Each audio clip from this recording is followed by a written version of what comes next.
Hello friends, good evening to everyone. మనం economy series start చేసాము. Economy సిరీస్లో భాగంగా మనము ఫిజికల్ పాలసీ అనేటువంటి ఒక టాపిక్ గురించి చెప్పాము. ఫిజికల్ పాలసీలో రిసిప్ట్స్ అండ్ ఎక్స్పెండిచర్ కంప్లీట్ చేసాము. రిసిప్ట్లో రెవెన్యూ రిసిప్ట్స్, తర్వాత క్యాపిటల్ రిసిప్ట్స్, రెవెన్యూ రిసిప్ట్స్లో tax revenue, non tax revenue, direct tax, indirect tax, almost all అన్నీ కంప్లీట్ అయిపోయినాయి. ఇప్పుడు అది సక్సెస్ఫుల్గా కంప్లీట్ చేసుకొని మనం ఎందులోకి వచ్చేసాము, బడ్జెట్‌లోకి వచ్చాము. బడ్జెట్ చెప్పే ముందు కొన్ని విషయాలు మనం ఇక్కడ టర్మినాలజీ తెలుసుకోవాలి కాబట్టి, బ్యాలెన్స్‌డ్ బడ్జెట్ అంటే ఏమిటి? నెక్స్ట్ వచ్చేసి డెఫిషిట్ బడ్జెట్ అంటే, సర్ప్లస్ బడ్జెట్ అంటే, వీటి గురించి చర్చించడం జరిగింది. దాంతో పాటు డిఫరెంట్ టైప్స్ ఆఫ్ డెఫిషిట్ చూసాము. Budget deficit, revenue deficit, effective revenue deficit, తర్వాత ఫిజికల్ డెఫిషిట్ చూసాను. తర్వాత ప్రైమరీ డెఫిషిట్, మానిటరీ డెఫిషిట్, వీటి గురించి చర్చించడం జరిగింది నిన్న క్లాస్‌లో. సరే, ఈరోజు ఏం చెప్తామంటే, డెఫిసిట్ ఫైనాన్సింగ్ అంటే ఏంటి? ఫిజికల్ కన్సాలిడేషన్ అంటే అంటే నెక్స్ట్ వచ్చేసి దాంతో పాటు ఎఫ్ఆర్‌బిఎం యాక్ట్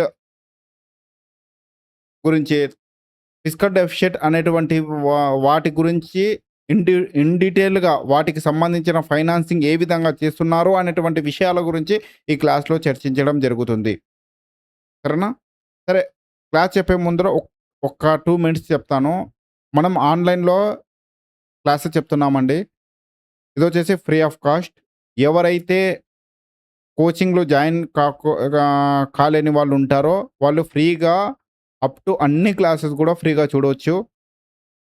అనవసరంగా కోచింగ్‌లకు మీరు డబ్బులు వృధా చేసుకోకండి. మీరు ఒకసారి చూడండి. ఒకవేళ మీకు నచ్చకపోతే మీరు ఏ కోచింగ్ అయినా జాయిన్ కాండి. డబ్బులు మాత్రం వేస్ట్ చేసుకోకండి. నేను అప్ టు మొత్తం చెప్తున్నాను. ఇన్ డీటెయిల్‌గా చెప్తున్నాను. బేసిక్ నుండి అడ్వాన్స్ స్టేజ్ వరకు చెప్తున్నాను. మీరు చూడండి. ఒకసారి మీరు చూసిన తర్వాత మీకే అర్థమవుతుంది. సరే, ఇప్పుడు మనము లాస్ట్ క్లాస్‌లో ఈ యొక్క డెఫిసిట్ అనేటువంటిది చాలా important.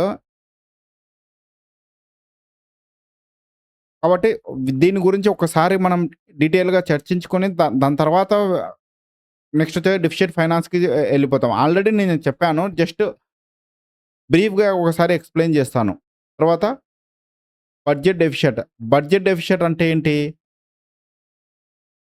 Budget revenue minus sorry budget expenditure minus budget receipts. అంటే బడ్జెట్ రిసిప్ట్స్ కంటే బడ్జెట్ ఎక్స్‌పెండిచర్స్ ఎక్కువగా ఉంటే దాన్ని బడ్జెట్ డెఫిసిట్ అంటాము. నెక్స్ట్ వచ్చేసి రెవెన్యూ. ఆల్రెడీ దీని గురించి లాస్ట్ క్లాస్‌లో చెప్పేసాను నేను. తర్వాత రెవెన్యూ డెఫిసిట్ అంటే ఏంటి? Revenue expenditure minus revenue receipts. Revenue revenue receipts కంటే రెవెన్యూ ఎక్స్‌పెండిచర్స్ ఎక్కువగా ఉంటే ఆ కండిషన్‌ని మనం ఏమంటామంటే రెవెన్యూ డెఫిసిట్ అంటాము. మూడోదొచ్చేసి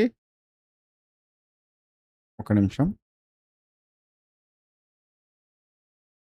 effective revenue deficit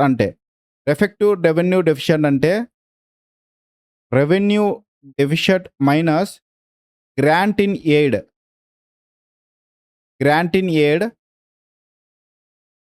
for creation of assets. అంటే government, central government, state government కానీ, ఇతర కాన్స్టిట్యూషనల్ బాడీస్ కానీ గ్రాంట్ ఇన్ ఎయిడ్ రూపంలో అమౌంట్ ఇస్తుంది కదా! ఆ గ్రాంట్ ఇన్ ఎయిడ్ అనేటువంటి దానిని మనము రెవెన్యూ డెఫిసిట్ నుండి తీసేస్తే మన ఎఫెక్టివ్ రెవెన్యూ డెఫిసిట్ వస్తుంది. మనకు ఎఫెక్టివ్ రెవెన్యూ డెఫిసిట్ అంటే grant in aid. Central government ఏదైతే గ్రాంట్ ఇన్ ఎయిడ్ ఇస్తారో అది రెవెన్యూ ఎక్స్‌పెండిచర్స్‌కి కాకుండా ఏ దానికి యూజ్ చేయాలా? క్యాపిటల్ ఎక్స్‌పెండిచర్స్‌కి యూజ్ చేయాలి. క్యాపిటల్ ఎక్స్‌పెండిచర్స్ అంటే ఏంటి? Creation of assets. ఏదన్నా డ్యామ్‌లు కన్‌స్ట్రక్షన్ గానీ, ఇన్‌ఫ్రాస్ట్రక్చర్ డెవలప్‌మెంట్ గానీ, వాటి కోసం గినక ఈ యొక్క కాన్స్టిట్యూషనల్ బాడీస్ గానీ, లేదంటే స్టేట్ గవర్నమెంట్ గానీ యూజ్ చేసినట్లయితే అలాంటి వాటిని అనేటువంటిది ఈ యొక్క రెవెన్యూ డెఫిసిట్‌లో నుండి తీసివేయగా మనకు ఎఫెక్టివ్‌గా రెవెన్యూ డెఫిసిట్ వస్తుంది. తర్వాత ఫిజికల్ డెఫిసిట్ అంటే ఏంటి? ఫిస్కల్ డెఫిషిట్ అంటే all government borrowings. Government external borrowing చేస్తుంది. ఇంటర్నల్ బారోయింగ్ చేస్తుంది. దాంతో పాటు గవర్నమెంట్ యొక్క లయబిలిటీస్ అంటే ఏమిటి? మనకు గవర్నమెంట్ ఎంప్లాయీస్ పబ్లిక్ అకౌంట్ ఉంటుంది. మనకు 3 టైప్స్ ఆఫ్ ఫండ్స్ ఉంటాయి గదా! Contingency fund of India, consolidated fund of India, public account అనేటువంటి 3 టైప్స్ ఆఫ్ అకౌంట్స్ ఉంటాయి. ఈ పబ్లిక్ అకౌంట్‌లో ఉన్నటువంటి అమౌంట్ ఎక్కడి నుండి వస్తుంది? గవర్నమెంట్ ఎంప్లాయీస్ యొక్క పీఎఫ్ ప్రావిడెంట్ ఫండ్ గాని, తర్వాత స్మాల్ సేవింగ్స్ ఏవైతే మనము స్మాల్ సేవింగ్ ఫర్ ఎగ్జాంపుల్ కొన్ని డిపాజిట్ చేస్తా ఉంటారు. ఎలాంటి డిపాజిట్ చేస్తారంటే పోస్ట్ ఆఫీస్‌లో ఆర్‌డి చేయడం కానీ, తర్వాత సుకన్య సమృద్ధి యోజన అనేటువంటి ఉద్దేశ్యంతో ఆహ్, కొన్ని డిపాజిట్ అనేటువంటివి చేస్తా ఉంటారు. ఇవన్నీ కూడా మనకు స్మాల్ సేవింగ్ మాదిరి పబ్లిక్ అకౌంట్‌లోకెళ్తాయి. అందులో నుండి గవర్నమెంట్ డ్రా చేసుకొని అది యుటిలైజ్ చేసుకుంటుంది. వాటినన్నిటిని మనం ఏమంటామంటే లయబిలిటీస్ అంటారు గవర్నమెంట్. అంటే ఇక్కడ బారోయింగ్స్, లయబిలిటీస్ మధ్య మైనర్ ఒక గ్యాప్ ఉంటుంది. బారోయింగ్స్ అంటే అవి interest payment at a time monthly చేయడం, లేదంటే మెచ్యూరిటీ టైమ్‌లో చేయడం అలా ఉంటుంది. ఈ యొక్క లయబిలిటీస్‌లో ఇవి గూడా అప్పులే. లయబిలిటీస్ అంటే ఇదేం మళ్ళా తిరిగి ఇవ్వాల్సిన అవసరం లేదా అన్నట్టుగానే. ఇవి గూడా అప్పులే. బట్ ఇవి గూడా అప్పులే. వీటిని బారోయింగ్స్ అంటారు. వీటిని లయబిలిటీస్ అంటారు. అంటే గవర్నమెంట్ యొక్క బాధ్యత. అది ఎప్పుడైతే రిటైర్డ్ అయితారో తిరిగిచ్చాల్సిన బాధ్యత ఎవరిదంటే గవర్నమెంట్. కాబట్టి ఈ యొక్క ఫిస్కల్ డెఫిషిట్‌లో వచ్చేసి గవర్నమెంట్ యొక్క బారోయింగ్స్ అంటే ఆర్‌బీఐ దగ్గర నుండి తీసుకున్న బారోయింగ్స్ కానివ్వండి, బడ్జెట్ డెఫిషిట్ కోసం తీసుకున్నటువంటి బారోయింగ్స్ కానీ, లేకపోతే వచ్చేసి గవర్నమెంట్ యొక్క లయబిలిటీస్ ఎస్పెషల్లీ మళ్ళీ అదర్ టైప్ ఆఫ్ లయబిలిటీస్ కూడా గవర్నమెంట్ ఉన్నాయి. ఆఫ్ బడ్జెట్ బారోయింగ్స్ అంటారు అవి. వాటి గురించి చెప్తా. అవి ఫిస్కల్ డెఫిషిట్‌లోకి రావవి. జస్ట్ మామూలు లయబిలిటీస్ అండ్ బారోయింగ్స్ మాత్రమే ఫిస్కల్ డెఫిషిట్‌లోకి వస్తాయి. నెక్స్ట్ ఇంట్రెస్ట్ పేమెంట్ కూడా ఇందులో ఉంటాయి. లోన్ తీసుకున్నారు. లోన్‌కి సంబంధించి అప్పు తీసుకున్నారు. దానికి సంబంధించినటువంటి ఇంట్రెస్ట్ పేమెంట్స్ ఉంటాయి. ఈ ఇంట్రెస్ట్ పేమెంట్స్ కూడా గవర్నమెంట్ కట్టాలి. అవి కూడా ఫిజికల్ డెఫిషిట్‌లోకి వస్తాయి. తర్వాత ప్రైమరీ డెఫిషిట్ అంటాము. ప్రైమరీ డెఫిషిట్ అంటే ఏంటంటే ఎప్పుడైతే మనం ఫిజికల్ డెఫిషిట్‌లో నుండి ఇంట్రెస్ట్ పేమెంట్‌ని తీసేస్తామో, ఎఫ్‌డిలో నుండి ఇంట్రెస్ట్ పేమెంట్‌ని తీసేస్తామో, వీటిని మనం ఏమంటారంటే ప్రైమరీ డెఫిషిట్ అంటారు. సింపుల్ ప్రైమరీ డెఫిషిట్ అంటే. ఇంట్రెస్ట్ పేమెంట్ అనేది ఏంది? ఎప్పుడైతే గవర్నమెంట్ అప్పు తీసుకుంటుంది. దాని మీద ఇంట్రెస్ట్ కడతా ఉంటారు. ఆ యొక్క ఇంట్రెస్ట్ ఏదైతే కడుతున్నారో దాన్ని వచ్చేసి ఈ ఫిజికల్ డెఫిషిట్ నుండి తీసేయాలి. తీసేస్తే మనకు ప్రైమరీ డెఫిషిట్ వస్తుంది. అంతే. మానిటరీ డెఫిషిట్ అనేటువంటి ఇంకొకటి ఉంది. మానిటరీ డెఫిషిట్ అంటే ఏందంటే గవర్నమెంట్ అనేది ఆర్‌బీఐకి ఇప్పుడు బడ్జెట్ తర్వాత బడ్జెట్ డెఫిషిట్ ఉంటుంది. బడ్జెట్ డెఫిషిట్ పూడ్చడానికి గవర్నమెంట్ ఏం చేస్తుంది? మానిటరీ ఆర్‌బీఐకి చెప్తుంది. నువ్వు కరెన్సీ నాకు ప్రింట్ చేసి ఇవ్వు. అంటే ఇక్కడ మానిటరీ మనీ అనేటువంటిది వస్తుంది కదా! ఈ యొక్క బడ్జెట్ డెఫిషియట్‌ని పూడ్చడానికి గవర్నమెంట్ గినక ఆర్‌బీఐ దగ్గర నుండి తీసుకోవడం జరిగితే దాన్ని ఏమంటారంటే మానిటరీ డెఫిషిట్ అంటారు.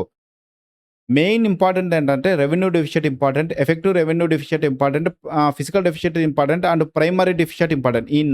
ఈ యొక్క 4 అనేటివి important. Budgetary deficit and monetary deficit అంత ఇంపార్టెంట్ ఏం కాదు. ప్రెజెంట్ ఈ కాన్సెప్ట్ కూడా తీసేశారు. అంతగా లేదు. ఖచ్చితంగా ఈ 4లో నుండి ఖచ్చితంగా క్వెషన్ అడిగే ఛాన్స్ ఉంటది. ఇది డెఫిషిట్ గురించి. తర్వాత నేను సర్ప్లస్ బడ్జెట్ అంటే ఏంటి? Deficit budget and balanced budget గురించి కూడా నేను ఎక్స్‌ప్లెయిన్ చేయడం జరిగిద్ది. సరే ఇప్పుడు మన దగ్గర ఇంకొకటి ఇప్పుడు ప్రెజెంట్ నేను చెప్పే టాపిక్ ఏందంటే డెఫిషిట్ ఫైనాన్సింగ్ గురించి చెప్దాం. Deficit financing. ఏంటి? డెఫిషిట్ ఫైనాన్సింగ్ అంటే ఏంటి?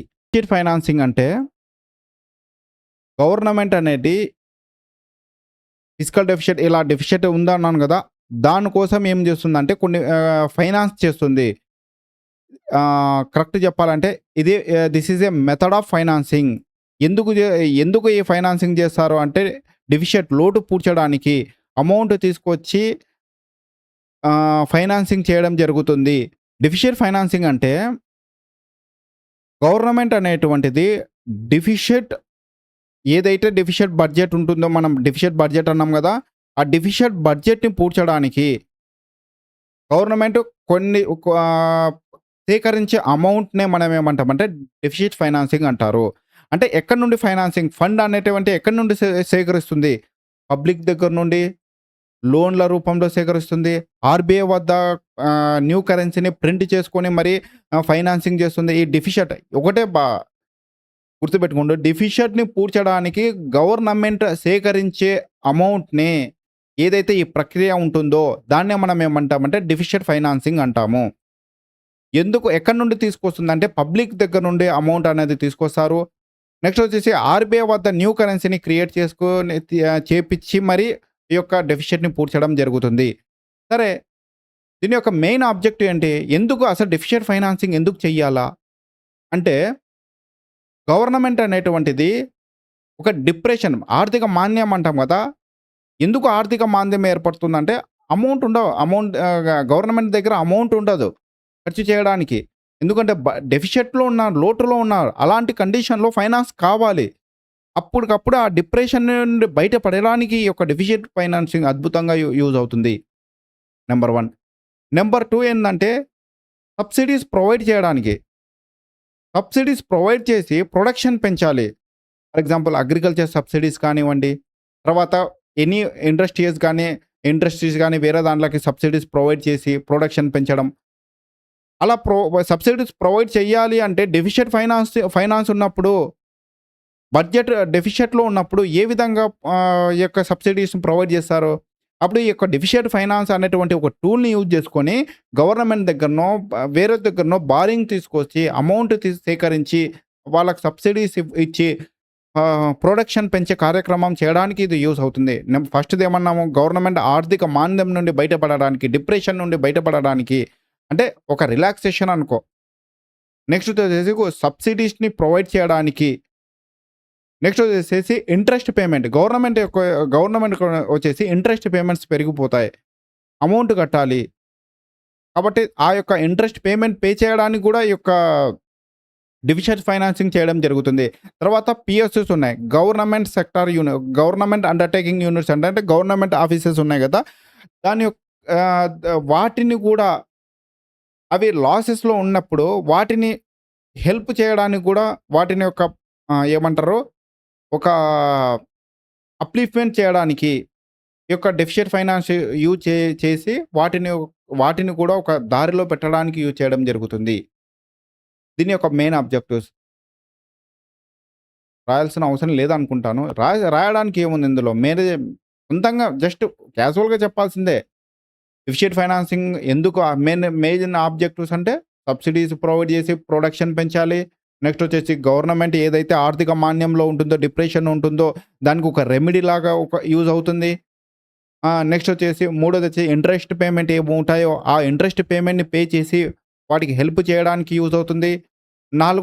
ఫోర్త్‌దొచ్చేసి గవర్నమెంట్ కంపెనీస్ ఏదైతే ఉంటాయో అవి కేస్ లాసెస్‌లో ఉంటే వాటికి చేయూత ఇచ్చి, ఒక బూస్ట్‌గా ఇచ్చి దాన్ని అప్‌లిఫ్ట్ చేయడానికి ఈ యొక్క డెఫిషియట్ ఫైనాన్సింగ్ అనేది కీ రోల్ ప్లే చేస్తుంది. సరే, ఇక డెఫిషియట్ ఫైనాన్సింగ్ యొక్క ఇంపాక్ట్స్ ఏ విధంగా ఉంటాయి? ఎలాంటి ఇంపాక్ట్స్ కలుగుతుంది? అంటే ఇది ఒక ఇన్‌ఫ్లేషన్‌కి కారణమవుతుంది. Leads to the inflation. ఎందుకు ఇన్‌ఫ్లేషన్‌కి కారణమవుతుంది? డెఫిషియట్ ఫైనాన్సింగ్ అంటే ఏంటి? ఆర్‌బీఐకి పోయి గవర్నమెంట్ చెప్తుంది. నువ్వు కొత్త కరెన్సీ ప్రింట్ చెయ్యి. నాకివ్వు. అప్పుడు గవర్నమెంట్‌కి కొత్త కరెన్సీ ఎప్పుడైతే గవర్నమెంట్‌కి ఆర్‌బీఐ కొత్త కరెన్సీ ప్రింట్ చేసి వస్తుందో ఆటోమేటిక్‌గా అప్పుడు ఏమవుతుంది? మనీ సర్క్యులేట్ పెరుగుతుంది. గవర్నమెంట్ వాళ్ళ దగ్గర నుండి తీసుకుంటుంది అమౌంట్. అప్పుడు ఆ అమౌంట్‌ని సబ్సిడీ రూపంలో ఏదో ఒక రూపంలో ప్రజలకి ఇస్తుంది గదా! గవర్నమెంటు.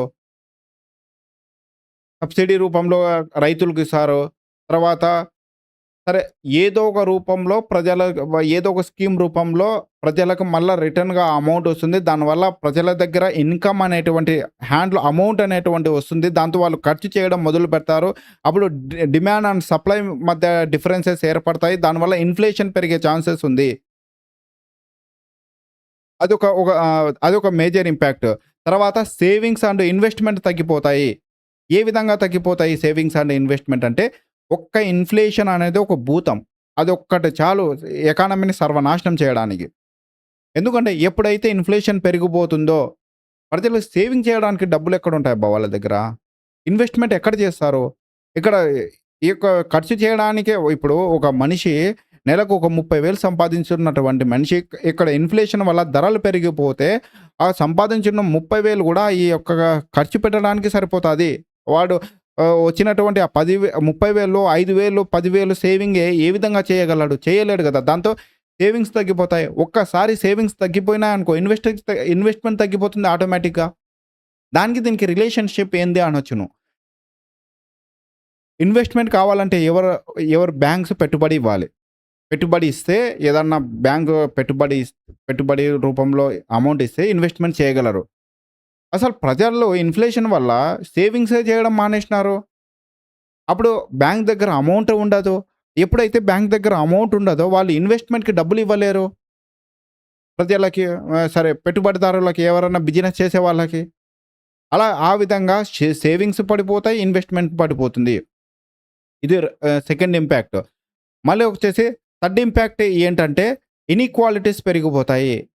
ఇన్‌ఫ్లేషన్ పెరగడం వల్ల ఆటోమేటిక్‌గా ప్రజలలో ఇన్‌ఈక్వాలిటీస్ ఏర్పడతాయి మనకి. అంటే పేదవాళ్ళు ఇంగా పేదవాళ్ళుగా మారిపోతారు. మిడిల్ క్లాస్ కూడా పేదవాళ్ళుగా మారిపోవడం జరుగుతుంది. అంటే ఈ యొక్క ఇన్‌కమ్ ఇన్‌ఈక్వాలిటీస్ కూడా రైజ్ అయ్యే ఛాన్సెస్ ఎక్కువగుంది. తర్వాత కాస్ట్ ఆఫ్ ప్రొడక్షన్ పెరిగే ఛాన్స్ ఉంది. కాస్ట్ ఆఫ్ ప్రొడక్షన్ ఏ విధంగా పెరుగుతుందంటే ఇప్పుడు వేజెస్ పెరుగుతాయి. ఇప్పుడు ఇన్‌ఫ్లేషన్ పెరిగింది. ధరలు పెరిగాయి మార్కెట్‌లో. నీకు 10,000 ఇస్తా అంటూ నువ్వు జీతంకి పోతావా? పోవు గదా! ఎందుకు పోతావు? నువ్వు మార్కెట్‌లో ధరలు అంత పెరిగిపోయినా నువ్వు ఇచ్చే 10,000 నాకేంటికి పనికిరాదు. కాబట్టి లేదు నాకు 20,000 ఇవ్వాలి. లేదంటే 15,000 ఇవ్వాలి అన్నటువంటి డిమాండ్ జేస్తారు. అప్పుడు ఆటోమేటిక్‌గా వేజెస్ పెరిగిపోతాయి. ఒక్కసారి వేజెస్ పెరిగిపోయాయంటే కాస్ట్ ఆఫ్ ప్రొడక్షన్ పెరుగుతుంది. ఇది ఒక విస్కస్ సైకిల్ ఇది. అంటే ఒకదానితో ఒకటి లింక్ ఉంటుంది. ఇవన్నీ కూడా ఇంపాక్ట్ ఇవి ఇక్కడ నేను డెఫిషియట్ ఫైనాన్సింగ్ యొక్క ఎందుకు దాని యొక్క main objective government deficit financing అనేటువంటిది తప్పు కాదు. ఇది ఒక గవర్నమెంట్ ఒక యొక్క డిప్రెషన్ నుండి ఒక రెమెడీగా పనిచేస్తుంది అని చెప్పాను. సబ్సిడీస్‌ని ఇచ్చి ప్రొడక్షన్ పెంచుతుంది అని చెప్పాను. ఇది ఒకవైపు నాణ్యానికి ఒకవైపు మాత్రమే చెప్తున్నాను ఇది. నెక్స్ట్ వచ్చేసి ఏదైతే గవర్నమెంట్ కంపెనీస్ ఉన్నాయో వాళ్ళకు ఒక హ్యాండ్ ఇస్తుంది. ఒక చెయ్యి అందిస్తుంది అని చెప్పాను. నాణ్యానికి మరోవైపు కూడా ఏముందంటే ఇది ఇన్‌ఫ్లేషన్‌ని పెంచుతుంది అని చెప్తున్నాను. సేవింగ్స్‌ని తగ్గిస్తుంది అని చెప్తున్నాను.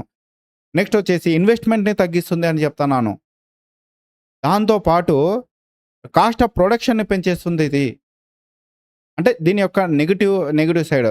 సరే ఫైనల్‌గా మీరు ఒక మాట చెప్పవచ్చు. సరే భయ్ నువ్వు మొత్తం చెప్తున్నావు. డెఫిషియట్ ఫైనాన్సింగ్ అనేది మంచిదా? చెడ్డదా? అంటే డెఫిషియట్ ఫైనాన్సింగ్ అనేటువంటిది మంచిదే. ఎప్పుడు మంచిది డెఫిషియట్ ఫైనాన్సింగ్ అనేటువంటిది? నువ్వు క్యాపిటల్ ఎక్స్‌పెండిచర్‌కి చేస్తే అది డెఫిషియట్ ఫైనాన్సింగ్ అనేది మంచిది. అలా కాదు రెవెన్యూ ఎక్స్‌పెండిచర్ కోసం నేను డెఫిషియట్ ఫైనాన్సింగ్ చేస్తానంటే అది ఎకానమీని వరస్ట్ కండిషన్‌లోకి తీసుకెళ్ళిద్ది. తెలుసు కదా! నేను ఆల్రెడీ చెప్పాను. క్యాపిటల్ ఎక్స్‌పెండిచర్ అంటే ఏమిటి? రెవెన్యూ ఎక్స్‌పెండిచర్ అంటే ఏమిటి? క్యాపిటల్ ఎక్స్‌పెండిచర్స్ అంటే ఏదైతే మనం అసెట్స్ క్రియేషనో, డ్యామ్ కన్‌స్ట్రక్షనో, ఇన్‌ఫ్రాస్ట్రక్చర్ డెవలప్‌మెంట్ కోసమో, రోడ్ కన్‌స్ట్రక్షన్ కోసమో మనం యూజ్ చేసే దాన్ని మనం ఏమంటామంటే రెవెన్యూ ఎక్స్‌పెండిచర్స్ అంటాము. నీ యొక్క డెఫిషిట్ ఫైనాన్సింగ్ రూపంలో అమౌంట్ సేకరించి నువ్వు ఇందులో ఇన్వెస్ట్ చేస్తే అది మంచి ఫలితాలిస్తాయి. అలా కాదు రెవెన్యూ ఎక్స్‌పెండిచర్ నేను ఖర్చు చేస్తాను. రెవెన్యూ ఎక్స్‌పెండిచర్‌లో ఖర్చు చేస్తాను. ఫర్ ఎగ్జాంపుల్ సాలరీస్ ప్రొవైడ్ చేయడం గానీ, ఫ్రీబీస్ ఇవ్వడం వి కా దాంట్లో గానీ, ఈ యొక్క డే టు డే అడ్మినిస్ట్రేషన్‌లో ఖర్చు చేయడం. అంటే ఇందులో ఎలాంటి అసెట్స్ క్రియేషన్ ఉండదు. అలాంటి వాటికి డెఫిషియట్ ఫైనాన్సింగ్ యూజ్ చేసి అమౌంట్ పే చేస్తే అది గవర్నమెంట్‌కి లాస్ అవుతుంది. ఇది డెఫిషియట్ ఫైనాన్సింగ్ గురించి చెప్పాలంటే. సరే యొక్క డెఫిషియట్ ఫైనాన్సింగ్ యొక్క కండిషన్ ఎలా ఉంది అని మనం చూసినట్లయితే 1969 వరకు గూడా 1969 అంటే ఐ థింక్ ఇందిరాగాంధీ గారు ఉన్నారప్పుడు ప్రైమ్ మినిస్టర్‌గా. అప్పుడే గవర్నమెంట్ అనేది చీలిపోయింది రెండుగా. అంటే అప్పుడే లాల్ బహదూర్ శాస్త్రి గారు చనిపోతారు. తమిళనాడు నుండి కామరాజ్ అనేటువంటి ఒక ఆయన ఉంటారు. అప్పుడు వీళ్ళందరూ కొంతమంది కలిసి పెద్ద మనుషులొచ్చేసి సరే ఇందిరాగాంధీని ఎట్టి పరిస్థితుల్లో పీఎం చేయకూడదు అనేటువంటి వీళ్ళుంటారు. అప్పుడు కాంగ్రెస్ 2 వర్గాలుగొచ్చిర్రు. ఇందిరాగాంధీ వర్గం కాంగ్రెస్ ఐ అని, తర్వాత సీనియర్ కాంగ్రెస్ అని 2 విధాలుగా చిలుపుతుంది. ఓకే. అది పాలిటీలో మనం చర్చిద్దాం. ఇక్కడ అవసరం లేదు. ఆ టైంలో 1969లో మనం చూసుకున్నట్లయితే డెఫిషియట్ ఫైనాన్సింగ్ అనేటువంటి కాన్సెప్ట్ అనేది స్టార్ట్ అయింది. ఎప్పుడైతే డెఫిషియట్ ఫైనాన్సింగ్ స్టార్ట్ అయిందో 1969లో స్టార్ట్ అయినటువంటి ఈ ఫైనాన్సింగ్ 1991 వరకు అసలు మనకు అర్థం కాలేదు. అంటే అంతవరకు కంటిన్యూ అయింది. అప్పటి వరకు ఇది ఎంత డ్యామేజ్ చేయాలనో అంత డ్యామేజ్ చేసేసింది. ఎలా అంటే 1970లో మన యొక్క ఫిజికల్ డెఫిషియట్ అనేటువంటిది బిలో 4% ఆర్ 4% ఉండేది. మిడ్ 1980 నాటికల్లా మన యొక్క ఫిజికల్ డెఫిషియట్ అనేది 7%కి వెళ్ళిపోయింది. 7% అంటే హ్యూజ్. నువ్వు ఇప్పుడు చూసుకో 4.3% ఉంది ఫిజికల్ డెఫిషియట్ అనేటువంటిది. 7%కి వెళ్ళిపోయింది 1980 నాటికి. అంటే 80, 81, 82 నాటికి. అంటే ఎందుకు అంత ఫిజికల్ డెఫిషియట్ పెరిగిపోయిందంటే డెఫిషియట్ ఫైనాన్సింగ్. మనం బడ్జెట్ డెఫిషియట్ ఉంది. మనం ఆర్‌బీఐ దగ్గర పోయి నువ్వు కొత్త కరెన్సీ ప్రింట్ చేయని అంటున్నాం. కొత్త కరెన్సీ తీసుకొస్తున్నాము. ఖర్చు పెట్టేస్తున్నాం. బారోయింగ్ చేసేస్తున్నాం. తీసుకొస్తున్నాం. పెట్టేస్తాం. దానివల్ల ఇన్‌ఫ్లేషన్ పెరిగిపోయింది. ఆర్థిక మాంద్యం ఏర్పడింది. 1991లో రియలైజ్ అయిపోయాం. అరే బాబు! ఈ యొక్క డెఫిషియట్ ఫైనాన్సింగ్ అనేది చాలా డ్యామేజ్ చేస్తుంది. ఖచ్చితంగా దీన్ని కంట్రోల్ చేయాలి. ఒకవేళ మనం డెఫిషియట్ ఫైనాన్సింగ్‌ని మనం కంట్రోల్ చేయలేకపోతే చేయలేని స్టేజ్‌లో ఉంటే ఇది మమ్మల్ని మింగేస్తుంది అనేటువంటి ఉద్దేశంతో అప్పుడు 1991 తర్వాత మనం కొన్ని రిఫార్మ్స్ తెస్తాము. ఫిస్కల్ రిఫార్మ్స్ అంటాము. అంటే కోశ రిఫార్మ్సా? ఓకే. తెలుగులో అయితే. ఫిస్కల్ రిఫార్మ్స్ అంటాము. ఫిస్కల్ రిఫార్మ్స్‌లో భాగంగా ఫిస్కల్ కన్సాలిడేషన్ అనేటువంటి ఒక కాన్సెప్ట్ తెస్తాము. రాస్తాను. ఎందుకంటే ఇది కూడా కొంచెం fiscal consolidation. Okay. Fiscal consolidation అనేటువంటి ఒక కాన్సెప్ట్ తెసాము. ఫిస్కల్ కన్సాలిడేషన్ అంటే ఏంటంటే ఇది ఒక ప్రక్రియ. ఎందుకు ఉపయోగపడుతుంది ఈ ప్రక్రియ? అంటే ఒక మెథడ్ అనుకో ఇది. ఎందుకంటే ఫిజికల్ హెల్త్‌ని బూస్ట్ చేయడానికి, ఫిజికల్ హెల్త్‌ని బాగు చేయడానికి ఈ యొక్క కాన్సెప్ట్‌ని తీసుకురావడం జరిగింది. సరే ఇది దీనివల్ల ఏం ప్రయోజనం ఏంటి అంటే ఈ యొక్క ఫిజికల్ కన్సాలిడేషన్ అనే కాన్సెప్ట్‌ని యూజ్ చేసుకొని ఫిజికల్ డెఫిషియట్‌ని మనం రెడ్యూస్ చేయడం జరుగుతుంది. ఏం లేదబ్బా! ఫస్ట్ క్లియర్‌గా చెప్తాను. ఫిజికల్ కన్సాలిడేషన్ అన్నాం. ఇది ఒక కాన్సెప్ట్. నథింగ్. ఫిజికల్ కన్సాలిడేషన్ అంటే ఒక కాన్సెప్ట్. ఈ యొక్క కాన్సెప్ట్‌ని మనం యూజ్ చేసుకొని మన ఫిజికల్ హెల్త్‌ని ఇంప్రూవ్ చేయడం జరుగుతుంది. అంటే ఫిజికల్ హెల్త్‌ని ఇంప్రూవ్ చేయడం అంటే ఏంటి? అంటే ఏ విధంగా ఇంప్రూవ్ చేశారు? కన్సాలిడేషన్ అంటే అయిపోతుందా? హెల్త్ అంటే అయిపోతుందా? లేదు. అప్పుడు కొన్ని స్టెప్స్ తీసుకోవడం జరిగింది. ఏంటి స్టెప్ అంటే రెవెన్యూ ఎక్స్‌పెండిచర్‌ని తగ్గించాలి. ఏదైతే గవర్నమెంట్ రెవెన్యూ ఎక్స్‌పెండిచర్స్ చేస్తుందో దాన్ని తగ్గించాలి. తర్వాత టాక్స్‌లో రిఫార్మ్స్ తీసుకురావాలి. ఫర్ ఎగ్జాంపుల్ ఈ ఫిజికల్ కన్సాలిడేషన్‌లో భాగంగానే మనం జీఎస్టీ తెచ్చాము. ఎప్పుడైతే జీఎస్టీ అలాంటివి తీసుకురావడం వల్ల మనకేమవుతుందో టాక్స్ బేస్ పెరుగుతుంది. టాక్స్ బేస్ అంటే టాక్స్ కట్టే వారి శాతం పెరుగుతుంది. తర్వాత కన్స్యూమర్స్‌కి టాక్స్ బర్డెన్ అనేటువంటిది కన్స్యూమర్ మీద తక్కువ పడుతుంది. నెక్స్ట్ దాంతో పాటు టాక్స్ ఎగవేత అనేటువంటిది దూరం అవుతుంది. తర్వాత వెల్త్ టాక్స్ లాంటివి కొన్ని టాక్స్‌ను అబాలిష్ చేయడం జరిగింది. దాంతో పాటు sustainable capital receipt in long term disinvestment అంటే ఏందంటే సస్టైనబుల్ క్యాపిటల్ రిసిప్ట్‌ని సాధించాలి. ఏ విధంగా సాధించాలి? Sustainable capital receipts with long term disinvestment and privatisation. మనము డిస్ఇన్వెస్ట్‌మెంట్ అండ్ ప్రైవేటైజేషన్‌ని ఇంట్రొడ్యూస్ చేసి మనం లాంగ్ టర్మ్ క్యాపిటల్ రిసిప్ట్‌ను సస్టైనబుల్‌గా ఒకే రీతిలో ఫర్ ఎగ్జాంపుల్ ఈరోజు నీ క్యాపిటల్ రిసిప్ట్స్ వస్తాయి. ఈ ఇయర్ వచ్చాయి. నెక్స్ట్ ఇయర్ వస్తాయన్న గ్యారంటీ ఉందా? లేదు. ఎందుకంటే ఇది ఏమన్నా రెవెన్యూ రిసిప్ట్సా? రికరింగ్ ఇన్ నేచర్ ఉండడానికి. Capital receipt is not an recurring in natures. నువ్వు రెవెన్యూ రిసిప్ట్స్ అంటే ఇదే is a recurring in nature. అంటే ఎవ్రీ ఇయర్ రెవెన్యూ రిసిప్ట్స్ వస్తాయి. Tax revenue, non tax revenue ఖచ్చితంగా వస్తుంది. క్యాపిటల్ రిసిప్ట్స్ అలా కాదు కదా! కాబట్టి ఈ ఫిజికల్ కన్సాలిడేషన్ అనేటువంటి ఒక కాన్సెప్ట్ ఏం చెప్తుందంటే, రేయ్ భయ్! ఈ క్యాపిటల్ రిసిప్ట్స్ కూడా ఎవ్రీ ఇయర్ అంటే ఎవ్రీ ఇయర్ రికరింగ్ ఇన్ నేచర్‌లో తీసుకురమ్మని కాదు. ఒక కాన్స్టెంట్‌గా, ఒక స్టేబుల్‌గా ఎవ్రీ ఇయర్ వచ్చే విధంగా చేయాలి. దానికి ఏం చేయాలి మనం అంటే డిజిన్వెస్ట్‌మెంట్ చేయాలి. ప్రైవేటైజేషన్ చేయాలి. డిజిన్వెస్ట్‌మెంట్ అంటే ఒక టార్గెట్ మనకు అందుకే గవర్నమెంట్ చూసారా ఒక టార్గెట్ పెట్టుకొని డిజిన్వెస్ట్‌మెంట్ చేస్తుంది. ఈ ఈ ఇయర్ ఈ సంవత్సరం 53,000 కోట్లు డిజిన్వెస్ట్‌మెంట్ చేయాలి. ఒక టార్గెట్ పెడుతుంది. నెక్స్ట్ ఇయర్ ఇన్ని కోట్లు డిజిన్వెస్ట్‌మెంట్ చేయాలి. అందులో భాగంగా ప్రైవేటైజేషన్ చేయాలి. ఐపీఓస్, ఎఫ్‌పీఓస్ అని ఆల్రెడీ మనం చెప్పుకున్నాము. అంటే initial public offering, follow public offering అని అలా ఆల్రెడీ లాస్ట్ వీడియోలో చెప్పాను. అలా ప్రైవేటైజేషన్‌ని ఎంకరేజ్ చేయడం. ఇలా ఈ విధంగా ఈ ఫిజికల్ కన్సాలిడేషన్ అనేటువంటి కాన్సెప్ట్‌ని తెచ్చారు. ఒకసారి మళ్ళా చెప్తాను. బాగా జాగ్రత్తగా వినండి. ఫిజికల్ కన్సాలిడేషన్ అంటే నథింగ్ ఈజ్ ఒక ప్రాసెస్. ఎందుకు ఇది ఒక మెథడ్, ఒక రీఫార్మ్. అంటే ఫిజికల్ రీఫార్మ్‌లో భాగంగా తెచ్చినటువంటి కొన్ని స్టెప్స్ అనుకో. దీనివల్ల ఏందిరా జరిగేది అంటే, దీనివల్ల మన యొక్క ఫిజికల్ హెల్త్ అంటే మన కోశ విధానం అనేటువంటిది బలోపేతం చేయబడుతుంది. దాని యొక్క కండిషన్ మెరుగుపడుతుంది. ఏ విధంగా మెరుగుపడుతుందంటే, ఈ ఫిజికల్ కన్సాలిడేషన్ భాగంగా కొన్ని రీఫార్మ్స్ తెచ్చారు. ట్యాక్స్‌లో రీఫార్మ్, జీఎస్టీ చూసాము. వెల్త్ ట్యాక్స్ అబాల్యూషన్ చేశారు చూసాము. తర్వాత ప్రైవేటైజేషన్, డిజిన్వెస్ట్‌మెంట్ చేయడం. ఇలాంటివి చేయడం వల్ల మనకు రెవెన్యూ ఎక్స్‌పెండిచర్‌ని ఎంత వీలైతే అంత తగ్గించాలి అనేటువంటి ఉద్దేశ్యం అంటే అనేటువంటి ఎజెండాతో ముందుకెళ్ళేది ఈ ఫిజికల్ కన్సాలిడేషన్. ఈ యొక్క ఫిజికల్ కన్సాలిడేషన్‌లో భాగంగానే ఎఫ్ఆర్‌బిఎం యాక్ట్ తెచ్చాము. రాస్తాను ఎఫ్ఆర్‌బిఎం యాక్ట్. FRBM act. ఎప్పుడు తెచ్చామంటే 2003లో తెచ్చాము. ఎఫ్ఆర్‌బిఎం అంటే physical regulation and budgetary management act అని అర్థం. Physical regulation budgetary management act. మళ్ళీ చెప్తున్నాను. Physical regulation and budget management act 2003లో తెచ్చారు.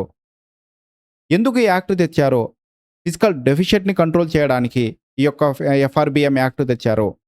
సరే, ఎఫ్ఆర్‌బిఎం యాక్ట్‌లో కొన్ని టార్గెట్ పెట్టారు. తర్వాత దీని గురించి మనం డీటెయిల్‌గా చేస్తాం. సరే, ఇంతేనా డెఫిషియట్ ఫైనాన్సింగ్ అంటే? డెఫిషియట్ ఫైనాన్సింగ్‌లో భాగంగానే రేషనలైజేషన్ ఆఫ్ సబ్సిడీ చేస్తున్నాం. రేషనలైజేషన్ ఆఫ్ సబ్సిడీస్ అంటే సబ్సిడీస్‌ని మనం రేషనలైజేషన్ చేయడం. అంటే అవసరమైన చోట సబ్సిడీస్ ఉంచాలి. అవసరం లేని చోట సబ్సిడీస్‌ని తీసేయడాన్ని మనం ఏమంటామంటే రేషనలైజేషన్ ఆఫ్ సబ్సిడీస్ అంటాము. డిజిటలైజేషన్ చేసి ఏదైతే లీకేజెస్ ఉన్నాయో వాటిని పర్మనెంట్‌గా తీసేయడం జరుగుతుంది. దాంతోపాటు ప్రియారిటీ సెక్టార్‌కి ఇంపార్టెంట్ ఇవ్వడం జరుగుతుంది. ఏదైతే ప్రియారిటీ సెక్టార్స్ ఉన్నాయో వాటికి గవర్నమెంట్ అనేది స్పెషల్ ఫోకస్ పెట్టి అన్‌ప్రియారిటీ సెక్టార్ ఏదవుతుందో దానికి ప్రైవేట్ వ్యక్తులకు ఇవ్వడం, ఇలాంటి స్టెప్స్ తీసుకోవడం అన్నీ కూడా ఫిజికల్ కన్సాలిడేషన్‌లో భాగంగానే మనం చెప్పొచ్చు. సరే, ఇప్పుడు ఎఫ్ఆర్‌బిఎం ఇది ఫిజికల్ కన్సాలిడేషన్. సరే, ఎఫ్ఆర్‌బిఎం యాక్ట్ గురించి మనం డీటెయిల్‌గా చర్చిద్దాం. ఎఫ్ఆర్‌బిఎం యాక్ట్ అనేది ఇది ఒక ఫ్రేమ్‌వర్క్. ఈ యొక్క ఫ్రేమ్‌వర్క్‌లో మనం ఏం చెప్పబడుతుందంటే రెవెన్యూ లెడ్